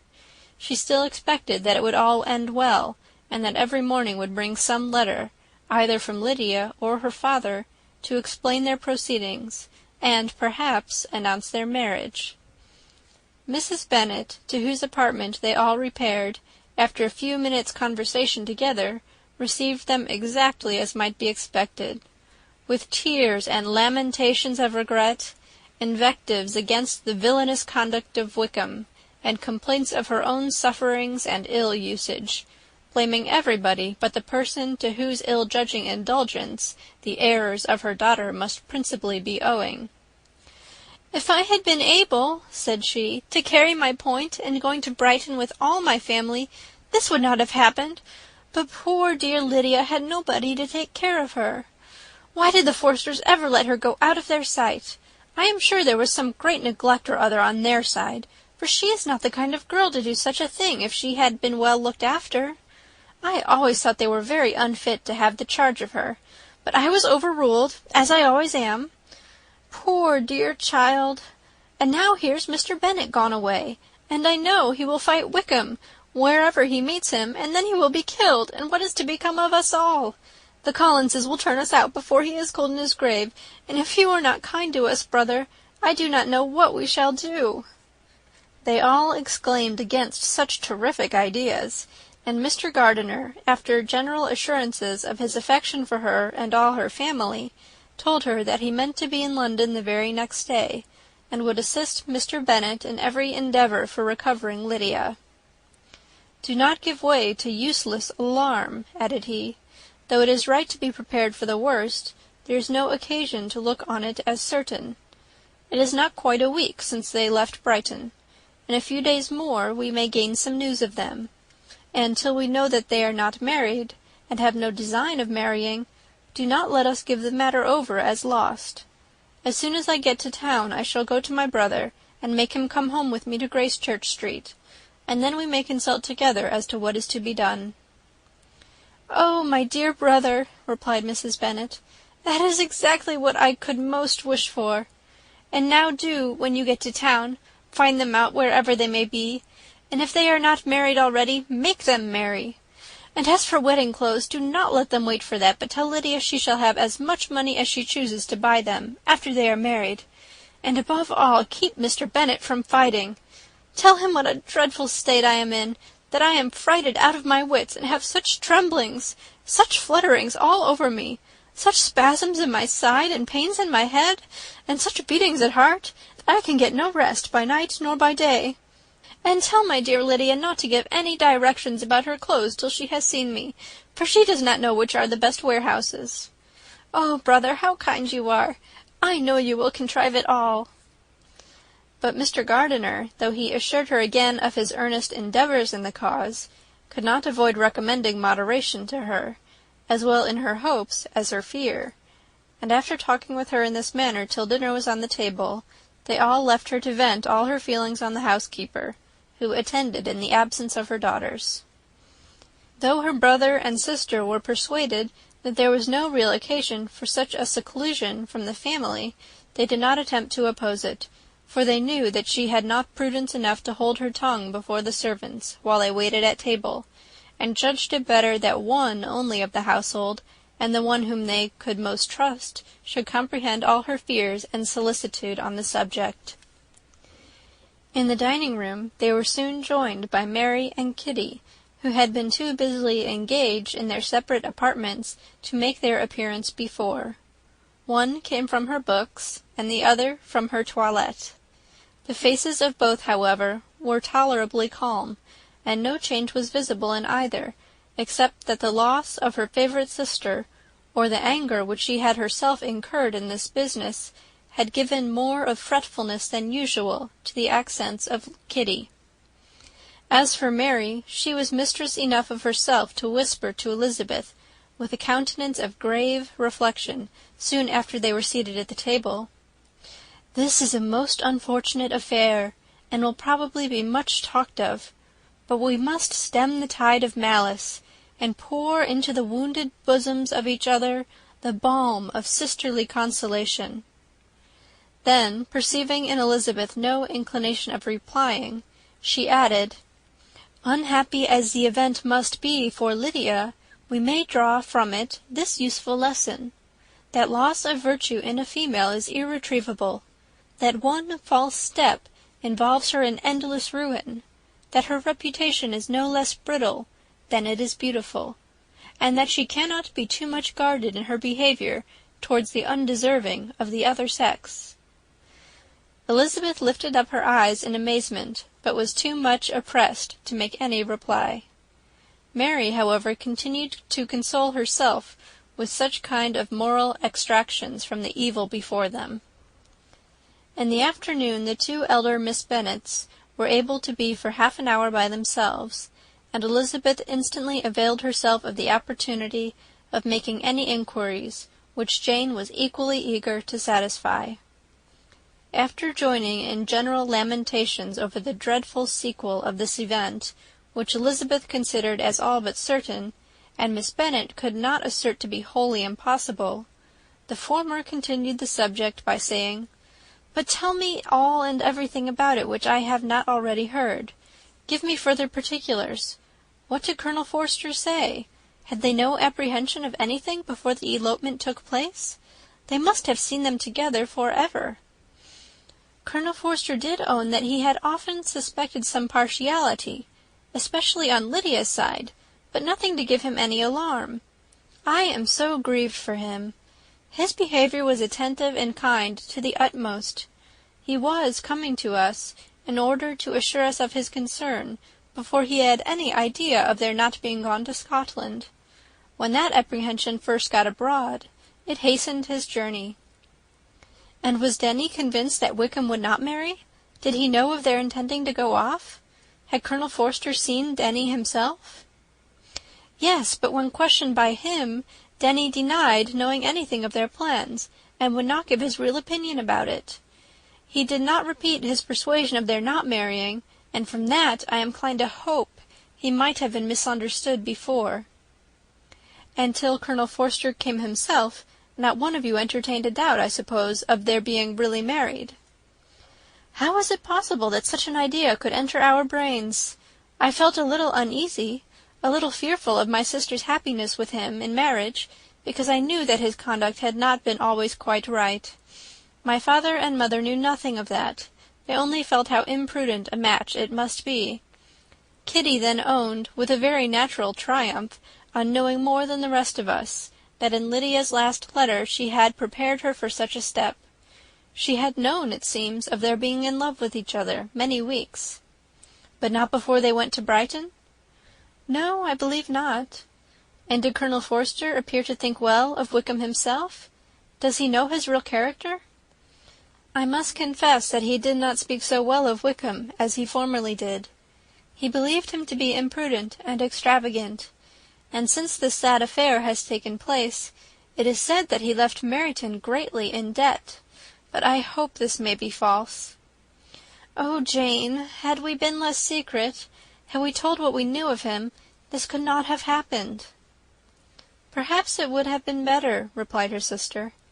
"But to expose the former faults of any person, without knowing what their present feelings were, seemed unjustifiable. We acted with the best intentions." "Could Colonel Forster repeat the particulars of Lydia's note to his wife?" "He brought it with him for us to see." Jane then took it from her pocket-book, and gave it to Elizabeth. These were the contents. "My dear Harriet, you will laugh when you know where I am gone, and I cannot help laughing myself at your surprise to-morrow morning, as soon as I am missed.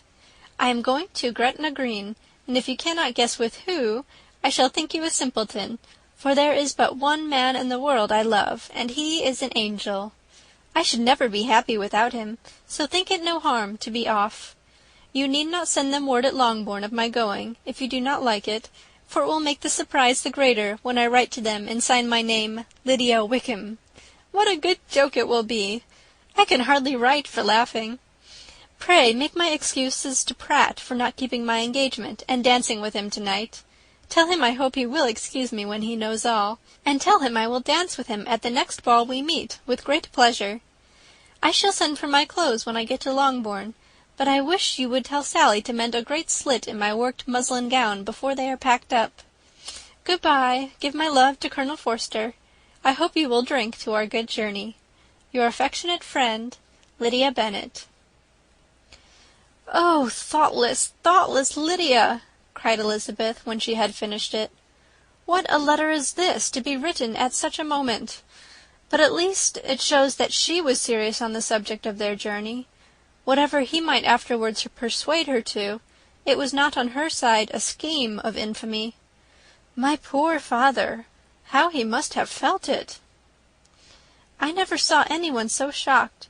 He could not speak a word for full 10 minutes. My mother was taken ill immediately, and the whole house in such confusion." "Oh, Jane," cried Elizabeth, "was there a servant belonging to it who did not know the whole story before the end of the day?" "I do not know. I hope there was. But to be guarded at such a time is very difficult.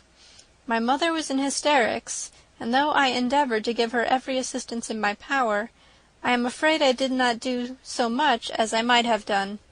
But the horror of what might possibly happen almost took me from my faculties. Your attendance upon her has been too much for you. You do not look well. Oh, that I had been with you! You have had every care and anxiety upon yourself alone. Mary and Kitty have been very kind, and would have shared in every fatigue, I am sure, but I did not think it right for either of them. Kitty is slight and delicate, and Mary studies so much that her hours of repose should not be broken in on. My Aunt Phillips came to Longbourn on Tuesday after my father went away, and was so good as to stay till Thursday with me. She was of great use and comfort to us all, and Lady Lucas has been very kind. She walked here on Wednesday morning to condole with us, and offered her services, or any of her daughters, if they should be of use to us." "She had better have stayed at home," cried Elizabeth. "Perhaps she meant well, but under such a misfortune as this, one cannot see too little of one's neighbours. Assistance is impossible, condolence insufferable. Let them triumph over us at a distance, and be satisfied." She then proceeded to inquire into the measures which her father had intended to pursue, while in town, for the recovery of his daughter. "He meant, I believe," replied Jane, "to go to Epsom, the place where they last changed horses, see the postilions, and try if anything could be made out from them. His principal object must be to discover the number of the hackney coach which took them from Clapham. It had come with a fare from London, and as he thought that the circumstance of a gentleman and a lady's removing from one carriage into another might be remarked, he meant to make inquiries at Clapham. If he could anyhow discover at what house the coachman had before set down his fare, he determined to make inquiries there, and hoped it might not be impossible to find out the stand and number of the coach. I do not know of any other designs that he had formed, but he was in such a hurry to be gone, and his spirits so greatly discomposed, that I had difficulty in finding out even so much as this." End of chapter 47. Chapter 48. The whole party were in hopes of a letter from Mr. Bennet the next morning, but the post came in without bringing a single line from him. His family knew him to be, on all common occasions, a most negligent and dilatory correspondent, but at such a time they had hoped for exertion. They were forced to conclude that he had no pleasing intelligence to send, but even of that they would have been glad to be certain. Mr. Gardiner had only waited for the letters before he set off. When he was gone, they were certain at least of receiving constant information of what was going on, and their uncle promised, at parting, to prevail on Mr. Bennet to return to Longbourn as soon as he could, to the great consolation of his sister, who considered it as the only security for her husband's not being killed in a duel. Mrs. Gardiner and the children were to remain in Hertfordshire a few days longer, as the former thought her presence might be serviceable to her nieces. She shared in their attendance on Mrs. Bennet, and was a great comfort to them in their hours of freedom. Their other aunt, who visited them frequently, and always, as she said, with the design of cheering and heartening them up, though as she never came without reporting some fresh instance of Wickham's extravagance or irregularity, she seldom went away without leaving them more dispirited than she found them. All Meryton seemed striving to blacken the man who, but 3 months before, had been almost an angel of light. He was declared to be in debt to every tradesman in the place, and his intrigues, all honoured with the title of seduction, had been extended into every tradesman's family. Everybody declared that he was the wickedest young man in the world, and everybody began to find out that they had always distrusted the appearance of his goodness. Elizabeth, though she did not credit above half of what was said, believed enough to make her former assurance of her sister's ruin more certain, and even Jane, who believed still less of it, became almost hopeless, more especially as the time was now come when, if they had gone to Scotland, which she had never before entirely despaired of, they must in all probability have gained some news of them. Mr. Gardiner left Longbourn on Sunday. On Tuesday his wife received a letter from him. It told them that, on his arrival, he had immediately found out his brother, and persuaded him to come to Gracechurch Street; that Mr. Bennet had been to Epsom and Clapham before his arrival, but without gaining any satisfactory information, and that he was now determined to inquire at all the principal hotels in town, as Mr. Bennet thought it possible they might have gone to one of them, on their first coming to London, before they procured lodgings. Mr. Gardiner himself did not expect any success from this measure, but as his brother was eager in it, he meant to assist him in pursuing it. He added that Mr. Bennet seemed wholly disinclined at present to leave London, and promised to write again very soon.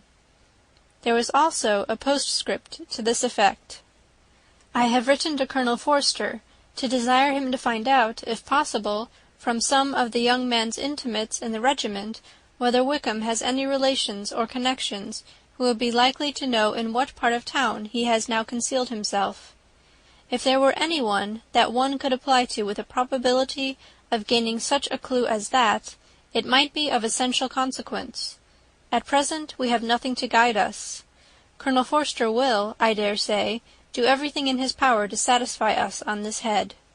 But, on second thoughts, perhaps Lizzie could tell us what relations he has now living, better than any other person." Elizabeth was at no loss to understand from where this deference to her authority proceeded, but it was not in her power to give any information of so satisfactory a nature as the compliment deserved. She had never heard of his having had any relations, except a father and mother, both of whom had been dead many years. It was possible, however, that some of his companions in the shire might be able to give more information, and though she was not very sanguine in expecting it, the application was a something to look forward to. Every day at Longbourn was now a day of anxiety, but the most anxious part of each was when the post was expected. The arrival of letters was the grand object of every morning's impatience. Through letters, whatever of good or bad was to be told would be communicated, and every succeeding day was expected to bring some news of importance. But before they heard again from Mr. Gardiner, a letter arrived for their father from a different quarter, from Mr. Collins, which, as Jane had received directions to open all that came for him in his absence, she accordingly read, and Elizabeth, who knew what curiosities his letters always were, looked over her and read it likewise. It was as follows: "My dear Sir, I feel myself called upon by our relationship and my situation in life to condole with you on the grievous affliction you are now suffering under, of which we were yesterday informed by a letter from Hertfordshire. Be assured, my dear Sir, that Mrs. Collins and myself sincerely sympathize with you and all your respectable family in your present distress, which must be of the bitterest kind, because proceeding from a cause which no time can remove. No arguments shall be wanting on my part that can alleviate so severe a misfortune, or that may comfort you under a circumstance that must be of all others the most afflicting to a parent's mind. The death of your daughter would have been a blessing in comparison to this, and it is the more to be lamented, because there is reason to suppose, as my dear Charlotte informs me, that this licentiousness of behaviour in your daughter has proceeded from a faulty degree of indulgence, though, at the same time, for the consolation of yourself and Mrs. Bennet, I am inclined to think that her own disposition must be naturally bad, or she could not be guilty of such an enormity at so early an age. Howsoever that may be, you are grievously to be pitied, in which opinion I am not only joined by Mrs. Collins, but likewise by Lady Catherine and her daughter, to whom I have related the affair. They agree with me in apprehending that this false step in one daughter will be injurious to the fortunes of all the others, for who, as Lady Catherine herself condescendingly says, will connect themselves with such a family? And this consideration leads me moreover to reflect, with augmented satisfaction, on a certain event of last November, for had it been otherwise, I must have been involved in all your sorrow and disgrace. Let me then advise you, dear sir, to console yourself as much as possible, to throw off your unworthy child from your affection for ever, and leave her to reap the fruits of her own heinous offence. I am, dear sir, etc., etc. Mr. Gardiner did not write again till he had received an answer from Colonel Forster, and then he had nothing of a pleasant nature to send. It was not known that Wickham had a single relationship with whom he kept up any connection, and it was certain that he had no near one living. His former acquaintances had been numerous, but since he had been in the militia, it did not appear that he was on terms of particular friendship with any of them.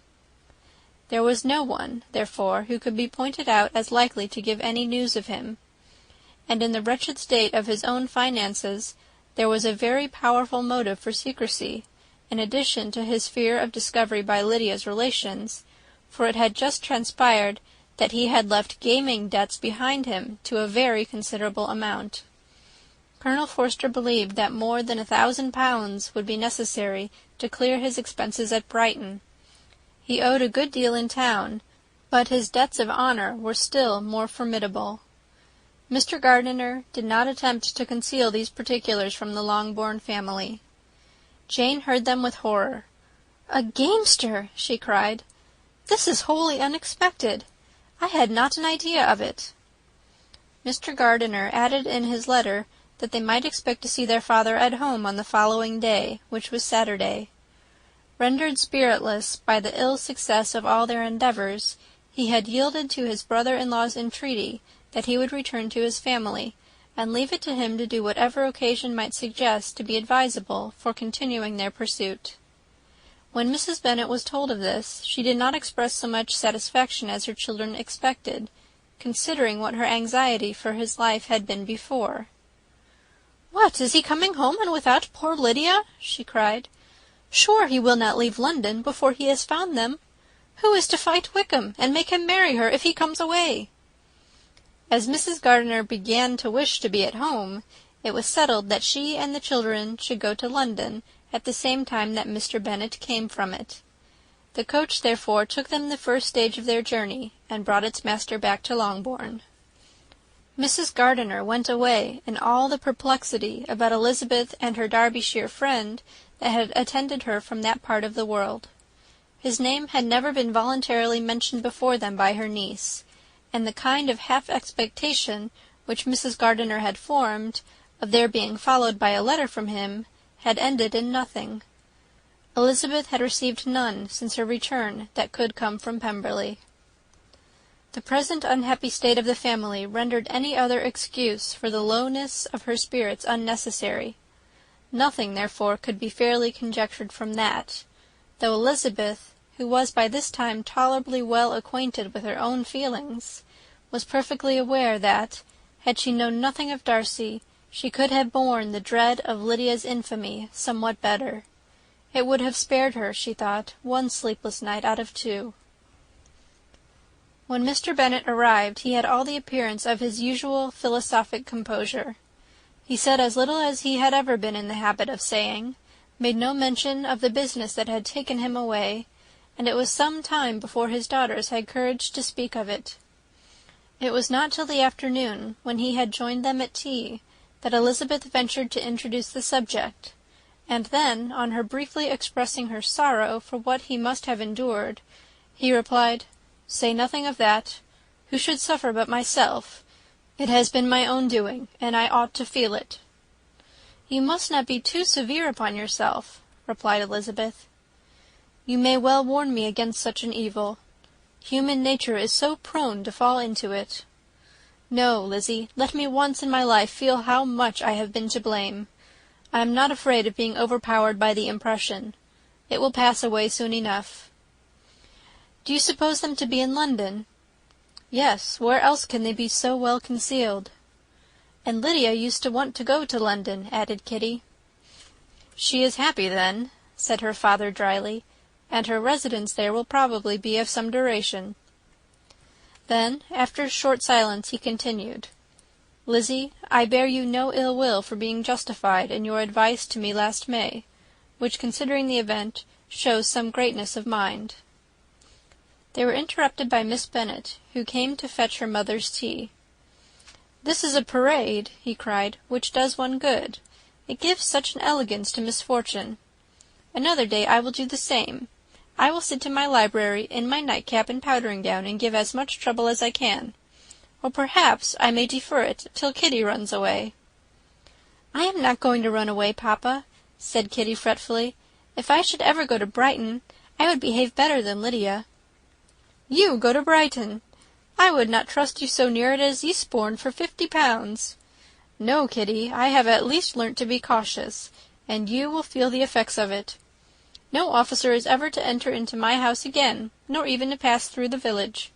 Balls will be absolutely prohibited, unless you stand up with one of your sisters. And you are never to stir out of doors till you can prove that you have spent 10 minutes of every day in a rational manner." Kitty, who took all these threats in a serious light, began to cry. "Well, well," said he, "do not make yourself unhappy. If you are a good girl for the next 10 years, I will take you to a review at the end of them." End of chapter 48. Chapter 49. 2 days after Mr. Bennet's return, as Jane and Elizabeth were walking together in the shrubbery behind the house, they saw the housekeeper coming towards them, and, concluding that she came to call them to their mother, went forward to meet her. But instead of the expected summons, when they approached her, she said to Miss Bennet, "I beg your pardon, madam, for interrupting you, but I was in hopes you might have got some good news from town, so I took the liberty of coming to ask." "What do you mean, Hill? We have heard nothing from town." "Dear madam," cried Mrs. Hill in great astonishment, "don't you know there is an express come for master from Mr. Gardiner? He has been here this half-hour, and master has had a letter." Away ran the girls, too eager to get in to have time for speech. They ran through the vestibule into the breakfast-room, from thence to the library. Their father was in neither, and they were on the point of seeking him upstairs with their mother, when they were met by the butler, who said, "If you are looking for my master, ma'am, he is walking towards the little copse."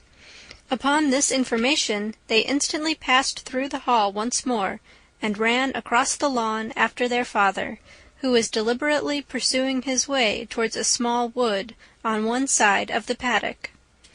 Jane, who was not so light, nor so much in the habit of running as Elizabeth, soon lagged behind, while her sister, panting for breath, came up with him, and eagerly cried out, "Oh, papa, what news, what news? Have you heard from my uncle?" "Yes, I have had a letter from him by express." "Well, and what news does it bring, good or bad?" "What is there of good to be expected?" said he, taking the letter from his pocket. but perhaps you would like to read it." Elizabeth impatiently caught it from his hand. Jane now came up. "Read it aloud," said their father, "for I hardly know myself what it is about." Gracechurch Street, Monday, August 2nd. My dear brother, at last I am able to send you some tidings of my niece, and such as, upon the whole, I hope it will give you satisfaction. Soon after you left me on Saturday, I was fortunate enough to find out in what part of London they were. The particulars I reserve till we meet. It is enough to know they are discovered. I have seen them both. "Then it is as I always hoped," cried Jane. "They are married." Elizabeth read on. "I have seen them both. They are not married, nor can I find there was any intention of being so. But if you are willing to perform the engagements which I have ventured to make on your side, I hope it will not be long before they are.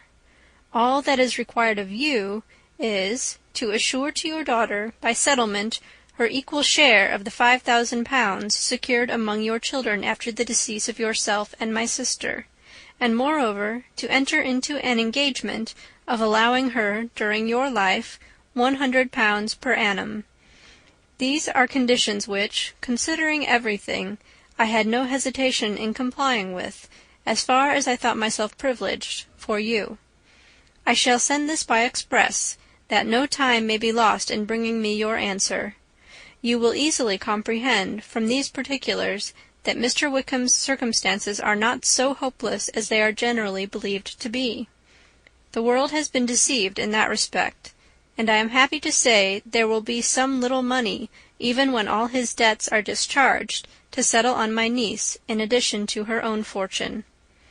If, as I conclude will be the case, you send me full powers to act in your name throughout the whole of this business, I will immediately give directions to Haggerston for preparing a proper settlement.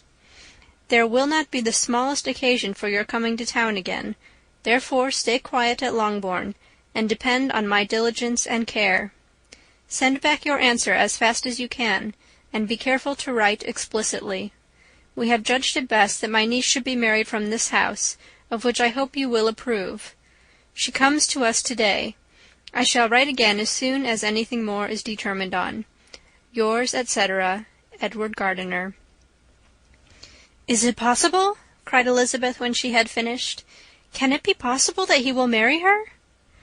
"Wickham is not so undeserving, then, as we thought him," said her sister. "My dear father, I congratulate you." "And have you answered the letter?" cried Elizabeth. "No, but it must be done soon." Most earnestly did she then entreat him to lose no more time before he wrote. "Oh, my dear father," she cried, "come back and write immediately. Consider how important every moment is in such a case." "Let me write it for you," said Jane, "if you dislike the trouble yourself." "I dislike it very much," he replied, "but it must be done." And so saying, he turned back with them, and walked towards the house. "And may I ask," said Elizabeth, "but the terms, I suppose, must be complied with." "Complied with? I am only ashamed of his asking so little." "And they must marry. Yet he is such a man." "Yes, yes, they must marry. There is nothing else to be done. But there are two things that I want very much to know. One is, how much money your uncle has laid down to bring it about, and the other, how am I ever to pay him?" "Money? My uncle?" cried Jane. "What do you mean, sir?" "I mean that no man in his senses would marry Lydia on so slight a temptation as 100 a year during my life, and 50 after I am gone." "That is very true," said Elizabeth, "though it had not occurred to me before. His debts to be discharged, and something still to remain? Oh, it must be my uncle's doings. Generous, good man! I am afraid he has distressed himself. A small sum could not do all this."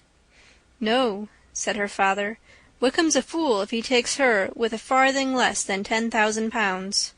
I should be sorry to think so ill of him in the very beginning of our relationship." 10,000 pounds! Heaven forbid! How is half such a sum to be repaid?" Mr. Bennet made no answer, and each of them, deep in thought, continued silent till they reached the house. Their father then went on to the library to write, and the girls walked into the breakfast-room. "And they are really to be married!" cried Elizabeth, as soon as they were by themselves. "How strange this is! And for this we are to be thankful! That they should marry, small as is their chance of happiness, and wretched as is his character, we are forced to rejoice. Oh, Lydia!" "I comfort myself with thinking," replied Jane, "that he certainly would not marry Lydia if he had not a real regard for her. Though our kind uncle has done something towards clearing him, I cannot believe that 10,000 pounds, or anything like it, has been advanced. He has children of his own, and may have more. How could he spare half 10,000 pounds?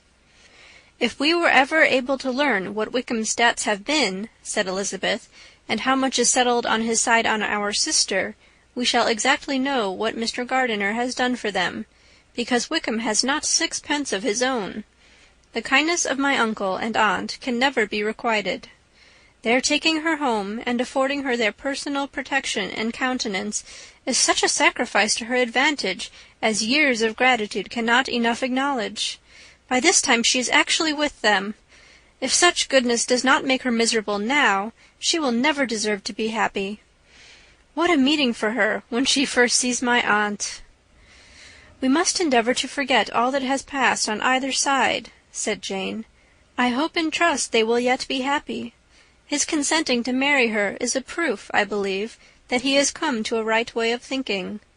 Their mutual affection will steady them, and I flatter myself they will settle so quietly and live in so rational a manner as may in time make their past imprudence forgotten." "Their conduct has been such," replied Elizabeth, "as neither you, nor I, nor anybody can ever forget. It is useless to talk of it." It now occurred to the girls that their mother was in all likelihood perfectly ignorant of what had happened. They went to the library, therefore, and asked their father whether he would not wish them to make it known to her. He was writing, and without raising his head, coolly replied, "Just as you please." "May we take my uncle's letter to read to her?" "Take whatever you like, and get away." Elizabeth took the letter from his writing-table, and they went upstairs together. Mary and Kitty were both with Mrs. Bennet. One communication would, therefore, do for all. After a slight preparation for good news, the letter was read aloud. Mrs. Bennet could hardly contain herself. As soon as Jane had read Mr. Gardiner's hope of Lydia's being soon married, her joy burst forth, and every following sentence added to its exuberance. She was now in an irritation as violent from delight as she had ever been fidgety from alarm and vexation. To know that her daughter would be married was enough. She was disturbed by no fear for her felicity, nor humbled by any remembrance of her misconduct. "My dear, dear Lydia," she cried, "this is delightful indeed. She will be married. I will see her again. She will be married at 16. My good, kind brother. I knew how it would be. I knew he would manage everything. How I long to see her, and to see dear Wickham too. But the clothes, the wedding clothes! I will write to my sister Gardiner about them directly. Lizzie, my dear, run down to your father, and ask him how much he will give her. Stay, I will go myself. Ring the bell, Kitty, for Hill. I will put on my things in a moment. My dear, dear Lydia, how merry we shall be together when we meet!" Her eldest daughters endeavoured to give some relief to the violence of these transports by leading her thoughts to the obligations which Mr. Gardiner's behaviour laid them all under. "For we must attribute this happy conclusion," she added, "in a great measure to his kindness. We are persuaded that he has pledged himself to assist Mr. Wickham with money." "Well," cried her mother, "it is all very right. Who should do it but her own uncle? If he had not had a family of his own, I and my children must have had all his money, you know. And it is the first time we have ever had anything from him except a few presents. Well, I am so happy. In a short time I shall have a daughter married. Mrs. Wickham, how well it sounds! And she was only 16 last June. My dear Jane, I am in such a flutter that I am sure I can't write, so I will dictate, and you write for me. We will settle with your father about the money afterwards, but the things should be ordered immediately." She was then proceeding to all the particulars of calico, muslin, and cambric, and would shortly have dictated some very plentiful orders, had not Jane, though with some difficulty, persuaded her to wait till her father was at leisure to be consulted.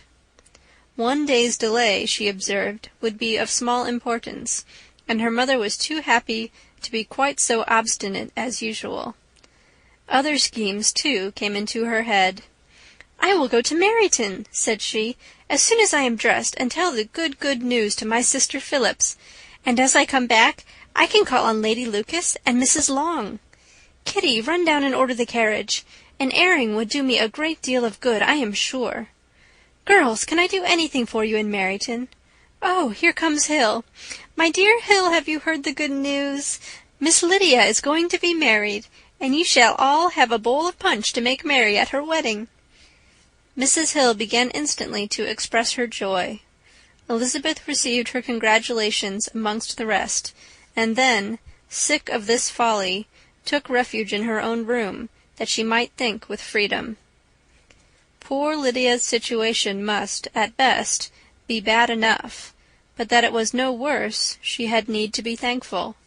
She felt it so, and though, in looking forward, neither rational happiness nor worldly prosperity could be justly expected for her sister, in looking back to what they had feared only 2 hours ago, she felt all the advantages of what they had gained.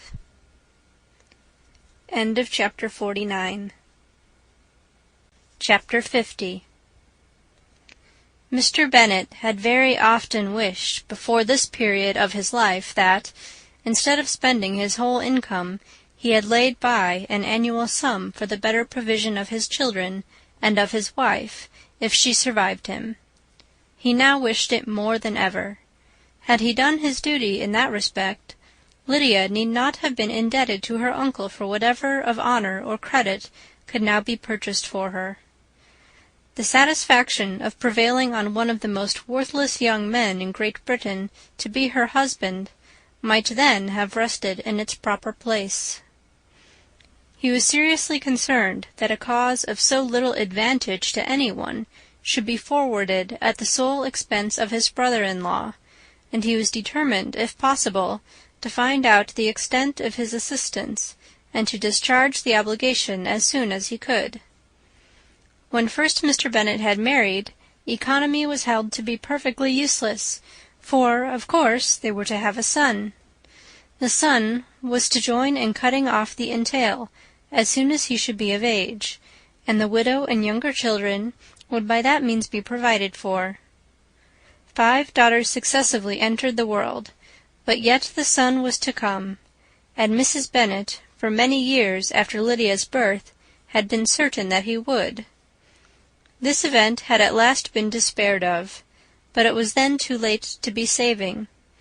Mrs. Bennet had no turn for economy, and her husband's love of independence had alone prevented their exceeding their income. 5,000 was settled by marriage articles on Mrs. Bennet and the children, but in what proportions it should be divided amongst the latter depended on the will of the parents. This was one point, with regard to Lydia at least, which was now to be settled, and Mr. Bennet could have no hesitation in acceding to the proposal before him. In terms of grateful acknowledgment for the kindness of his brother, though expressed most concisely, he then delivered on paper his perfect approbation of all that was done, and his willingness to fulfill the engagements that had been made for him. He had never before supposed that, could Wickham be prevailed on to marry his daughter, it would be done with so little inconvenience to himself as by the present arrangement. He would scarcely be £10 a year the loser by the 100 that was to be paid them, for, what with her board and pocket allowance, and the continual presents in money which had passed to her through her mother's hands, Lydia's expenses had been very little within that sum. That it would be done with such trifling exertion on his side, too, was another very welcome surprise, for his wish at present was to have as little trouble in the business as possible. When the first transports of rage which had produced his activity in seeking her were over, he naturally returned to all his former indolence.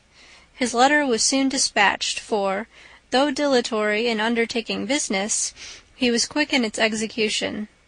He begged to know further particulars of what he was indebted to his brother, but was too angry with Lydia to send any message to her. The good news spread quickly through the house, and with proportionate speed through the neighbourhood. It was borne in the latter with decent philosophy.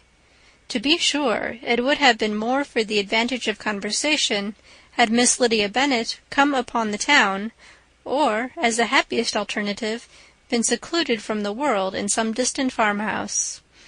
But there was much to be talked of in marrying her, and the good-natured wishes for her well-doing which had proceeded before from all the spiteful old ladies in Meryton lost but a little of their spirit in this change of circumstances, because with such a husband her misery was considered certain. It was a fortnight since Mrs. Bennet had been downstairs, but on this happy day she again took her seat at the head of the table, and in spirits oppressively high. No sentiment of shame gave a damp to her triumph. The marriage of a daughter, which had been the first object of her wishes since Jane was 16, was now on the point of accomplishment, and her thoughts and her words ran wholly on those attendants of elegant nuptials, fine muslins, new carriages, and servants. She was busily searching through the neighbourhood for a proper situation for her daughter, and, without knowing or considering what their income might be, rejected many as deficient in size and importance. "Hay Park might do," said she, "if the Gouldings could quit it, or the great house at Stoke, if the drawing-room were larger. But Ashworth is too far off. I could not bear to have her 10 miles from me. And as for Pulvis Lodge, the attics are dreadful." Her husband allowed her to talk on without interruption while the servants remained, but when they had withdrawn, he said to her, "Mrs. Bennet, before you take any or all of these houses for your son and daughter, let us come to a right understanding. Into one house in this neighbourhood they shall never have admittance. I will not encourage the impudence of either by receiving them at Longbourn." A long dispute followed this declaration, but Mr. Bennet was firm. It soon led to another, and Mrs. Bennet found, with amazement and horror, that her husband would not advance a guinea to buy clothes for his daughter. He protested that she should receive from him no mark of affection whatever on the occasion. Mrs. Bennet could hardly comprehend it. That his anger could be carried to such a point of inconceivable resentment as to refuse his daughter a privilege without which her marriage would scarcely seem valid, exceeded all she could believe possible. She was more alive to the disgrace which her want of new clothes must reflect on her daughter's nuptials than to any sense of shame at her eloping and living with Wickham a fortnight before they took place. Elizabeth was now most heartily sorry that she had, from the distress of the moment, been led to make Mr. Darcy acquainted with their fears for her sister, for since her marriage would so shortly give the proper termination to the elopement, they might hope to conceal its unfavourable beginning from all those who were not immediately on the spot. She had no fear of its spreading farther through his means. There were few people on whose secrecy she would have more confidently depended, but at the same time there was no one whose knowledge of a sister's frailty would have mortified her so much, not, however, from any fear of disadvantage from it individually to herself, for, at any rate, there seemed a gulf impassable between them. Had Lydia's marriage been concluded on the most honourable terms, it was not to be supposed that Mr. Darcy would connect himself with a family where, to every other objection, would now be added an alliance and relationship of the nearest kind with a man whom he so justly scorned. From such a connection she could not wonder that he would shrink. The wish of procuring her regard, which she had assured herself of his feeling in Derbyshire, could not in rational expectation survive such a blow as this. She was humbled, she was grieved. She repented, though she hardly knew of what. She became jealous of his esteem, when she could no longer hope to be benefited by it. She wanted to hear of him, when there seemed the least chance of gaining intelligence. She was convinced that she could have been happy with him, when it was no longer likely they should meet. What a triumph for him, as she often thought, could he know that the proposals which she had proudly spurned only 4 months ago would now have been most gladly and gratefully received. He was as generous, she doubted not, as the most generous of his sex, but while he was mortal there must be a triumph. She began now to comprehend that he was exactly the man who, in disposition and talents, would most suit her. His understanding and temper, though unlike her own, would have answered all her wishes. It was a union that must have been to the advantage of both. By her ease and liveliness his mind might have been softened, his manners improved, and from his judgment, information, and knowledge of the world, she must have received benefit of greater importance. But no such happy marriage could now teach the admiring multitude what connubial felicity really was.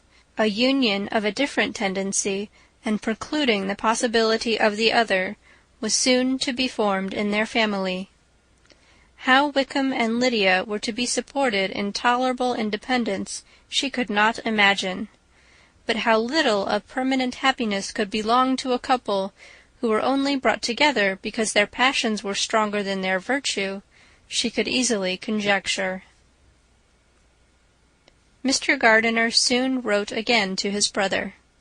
To Mr. Bennet's acknowledgments he briefly replied with assurance of his eagerness to promote the welfare of any of his family, and concluded with entreaties that the subject might never be mentioned to him again. The principal purport of his letter was to inform them that Mr. Wickham had resolved on quitting the militia. It was greatly my wish that he should do so, he added, as soon as his marriage was fixed on, and I think you will agree with me in considering the removal from that corps as highly advisable, both on his account and my niece's.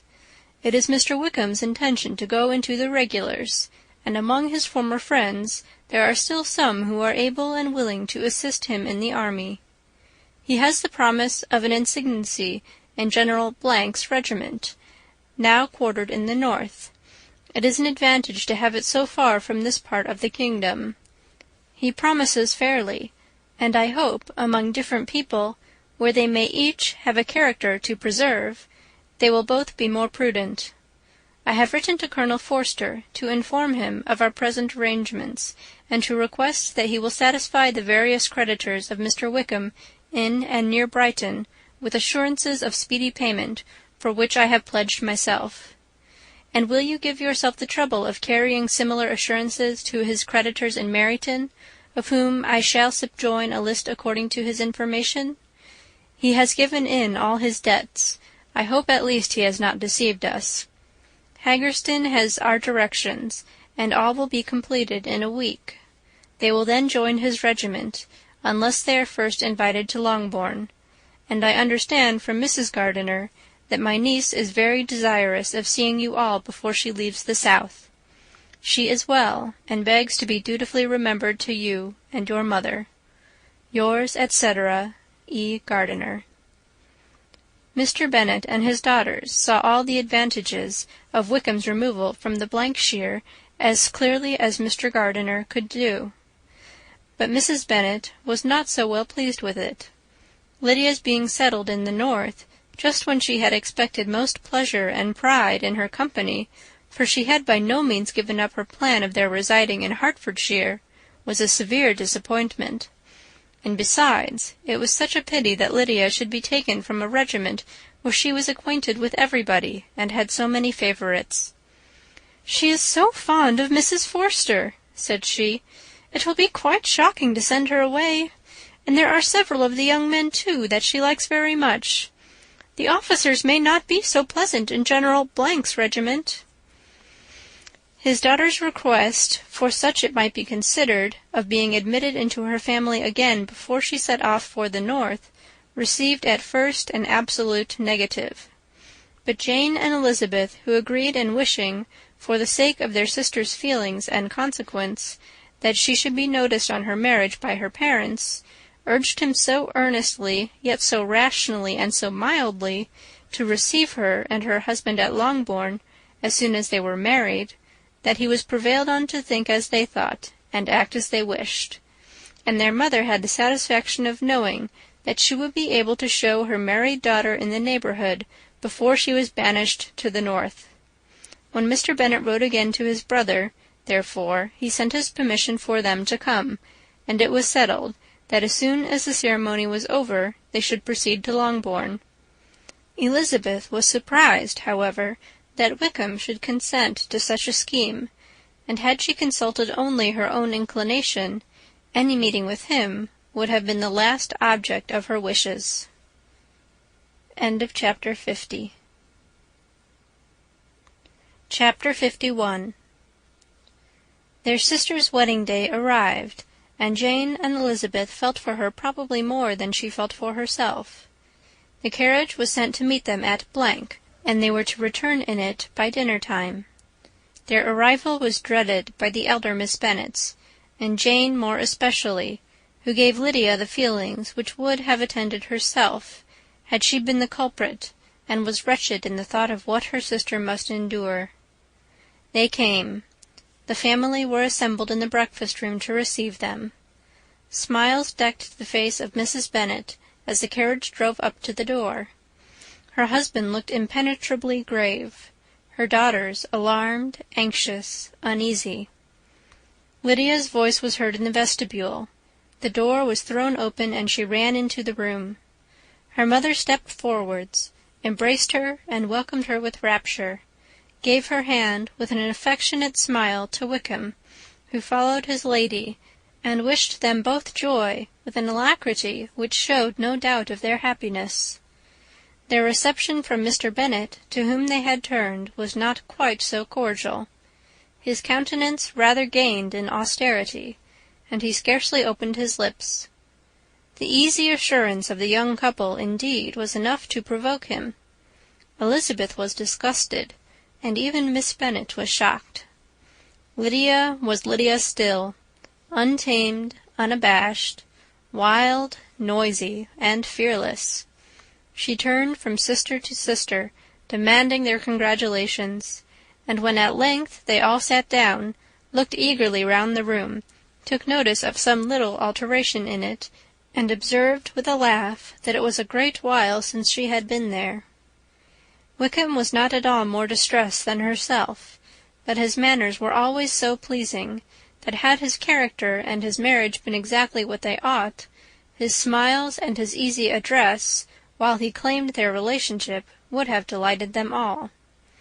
Elizabeth had not before believed him quite equal to such assurance, but she sat down, resolving within herself to draw no limits in future to the impudence of an impudent man. She blushed, and Jane blushed, but the cheeks of the two who caused their confusion suffered no variation of colour. There was no want of discourse.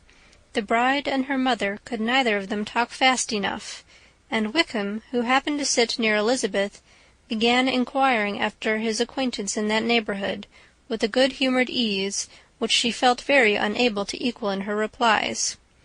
They seemed each of them to have the happiest memories in the world.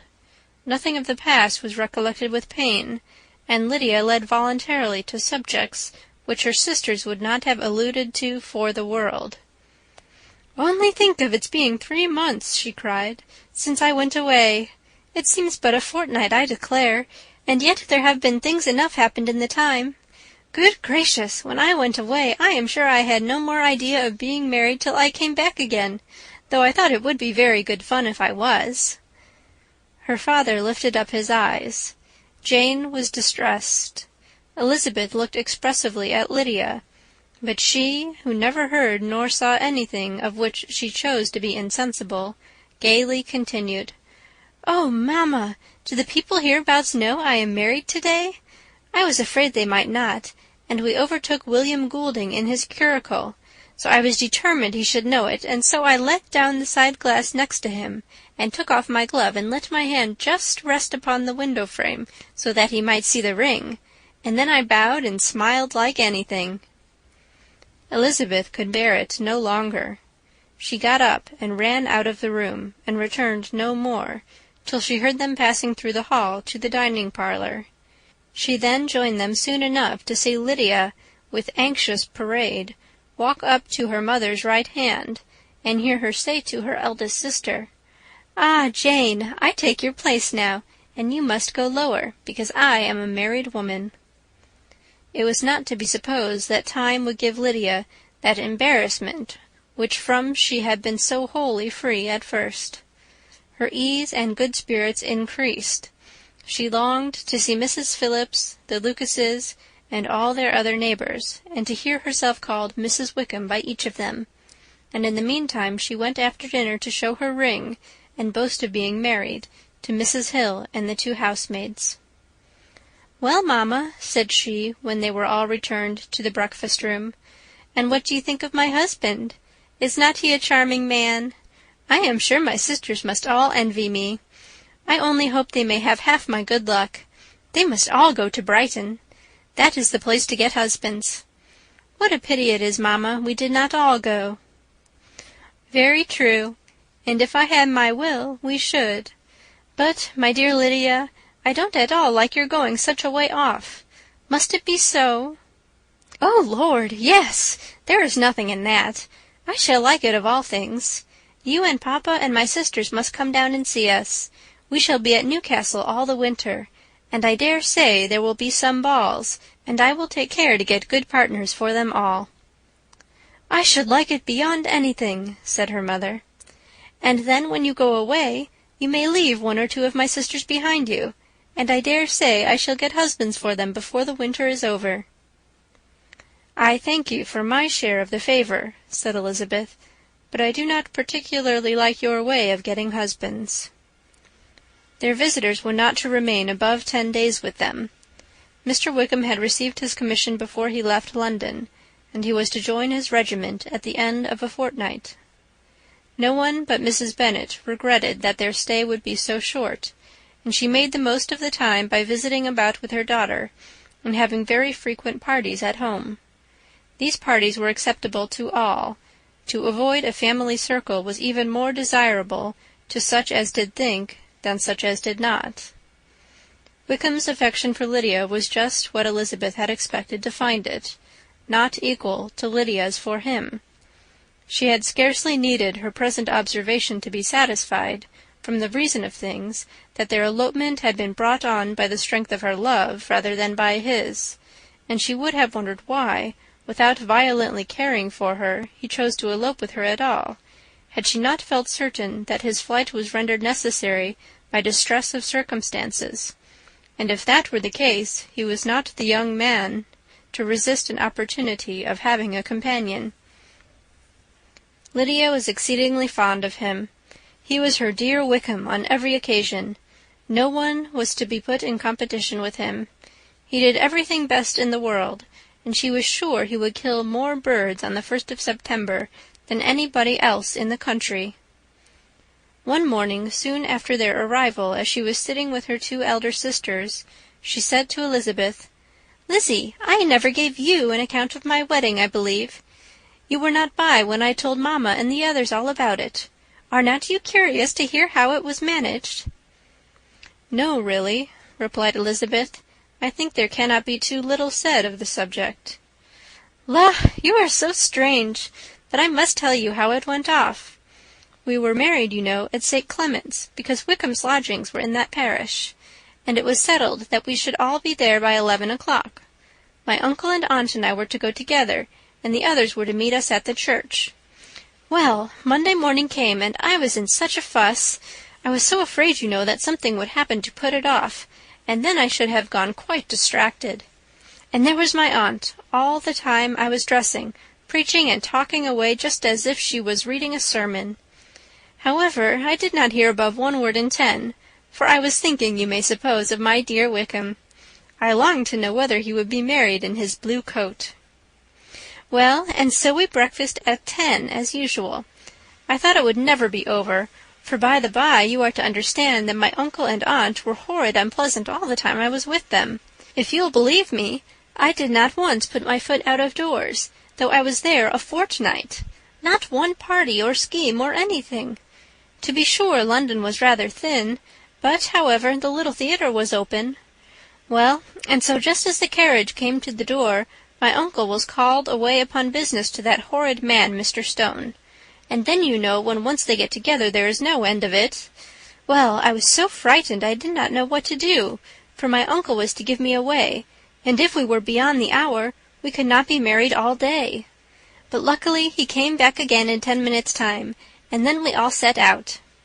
However, I recollected afterwards that if he had been prevented going, the wedding need not be put off, for Mr. Darcy might have done as well." "Mr. Darcy?" repeated Elizabeth in utter amazement. "Oh, yes. He was to come there with Wickham, you know. But gracious me, I quite forgot. I ought not to have said a word about it. I promised them so faithfully. What will Wickham say? It was to be such a secret." "If it was to be secret," said Jane, "say not another word on the subject. You may depend upon my seeking no further." "Oh, certainly," said Elizabeth, though burning with curiosity. "We will ask you no questions." "Thank you," said Lydia, "for if you did, I should certainly tell you all, and then Wickham would be angry." On such encouragement to ask, Elizabeth was forced to put it out of her power by running away. But to live in ignorance on such a point was impossible, or at least it was impossible not to try for information. Mr. Darcy had been at her sister's wedding. It was exactly a scene, and exactly among people where he had apparently least to do, and least temptation to go. Conjectures as to the meaning of it, rapid and wild, hurried into her brain, but she was satisfied with none. Those that best pleased her, as placing his conduct in the noblest light, seemed most improbable. She could not bear such suspense, and hastily seizing a sheet of paper, wrote a short letter to her aunt to request an explanation of what Lydia had dropped, if it were compatible with the secrecy which had been intended. "You may readily comprehend," she added, "what my curiosity must be to know how a person unconnected with any of us, and, comparatively speaking, a stranger to our family, should have been amongst you at such a time. Pray write instantly, and let me understand it, unless it is, for very cogent reasons, to remain in the secrecy which Lydia seems to think necessary, and then I must endeavour to be satisfied with ignorance. Not that I shall, though," she added to herself, as she finished the letter. "And, my dear aunt, if you do not tell me in an honourable manner, I shall certainly be reduced to tricks and stratagems to find it out." Jane's delicate sense of honour would not allow her to speak to Elizabeth privately of what Lydia had let fall. Elizabeth was glad of it. Till it appeared whether her inquiries would receive any satisfaction, she had rather be without a confidant. Chapter 51.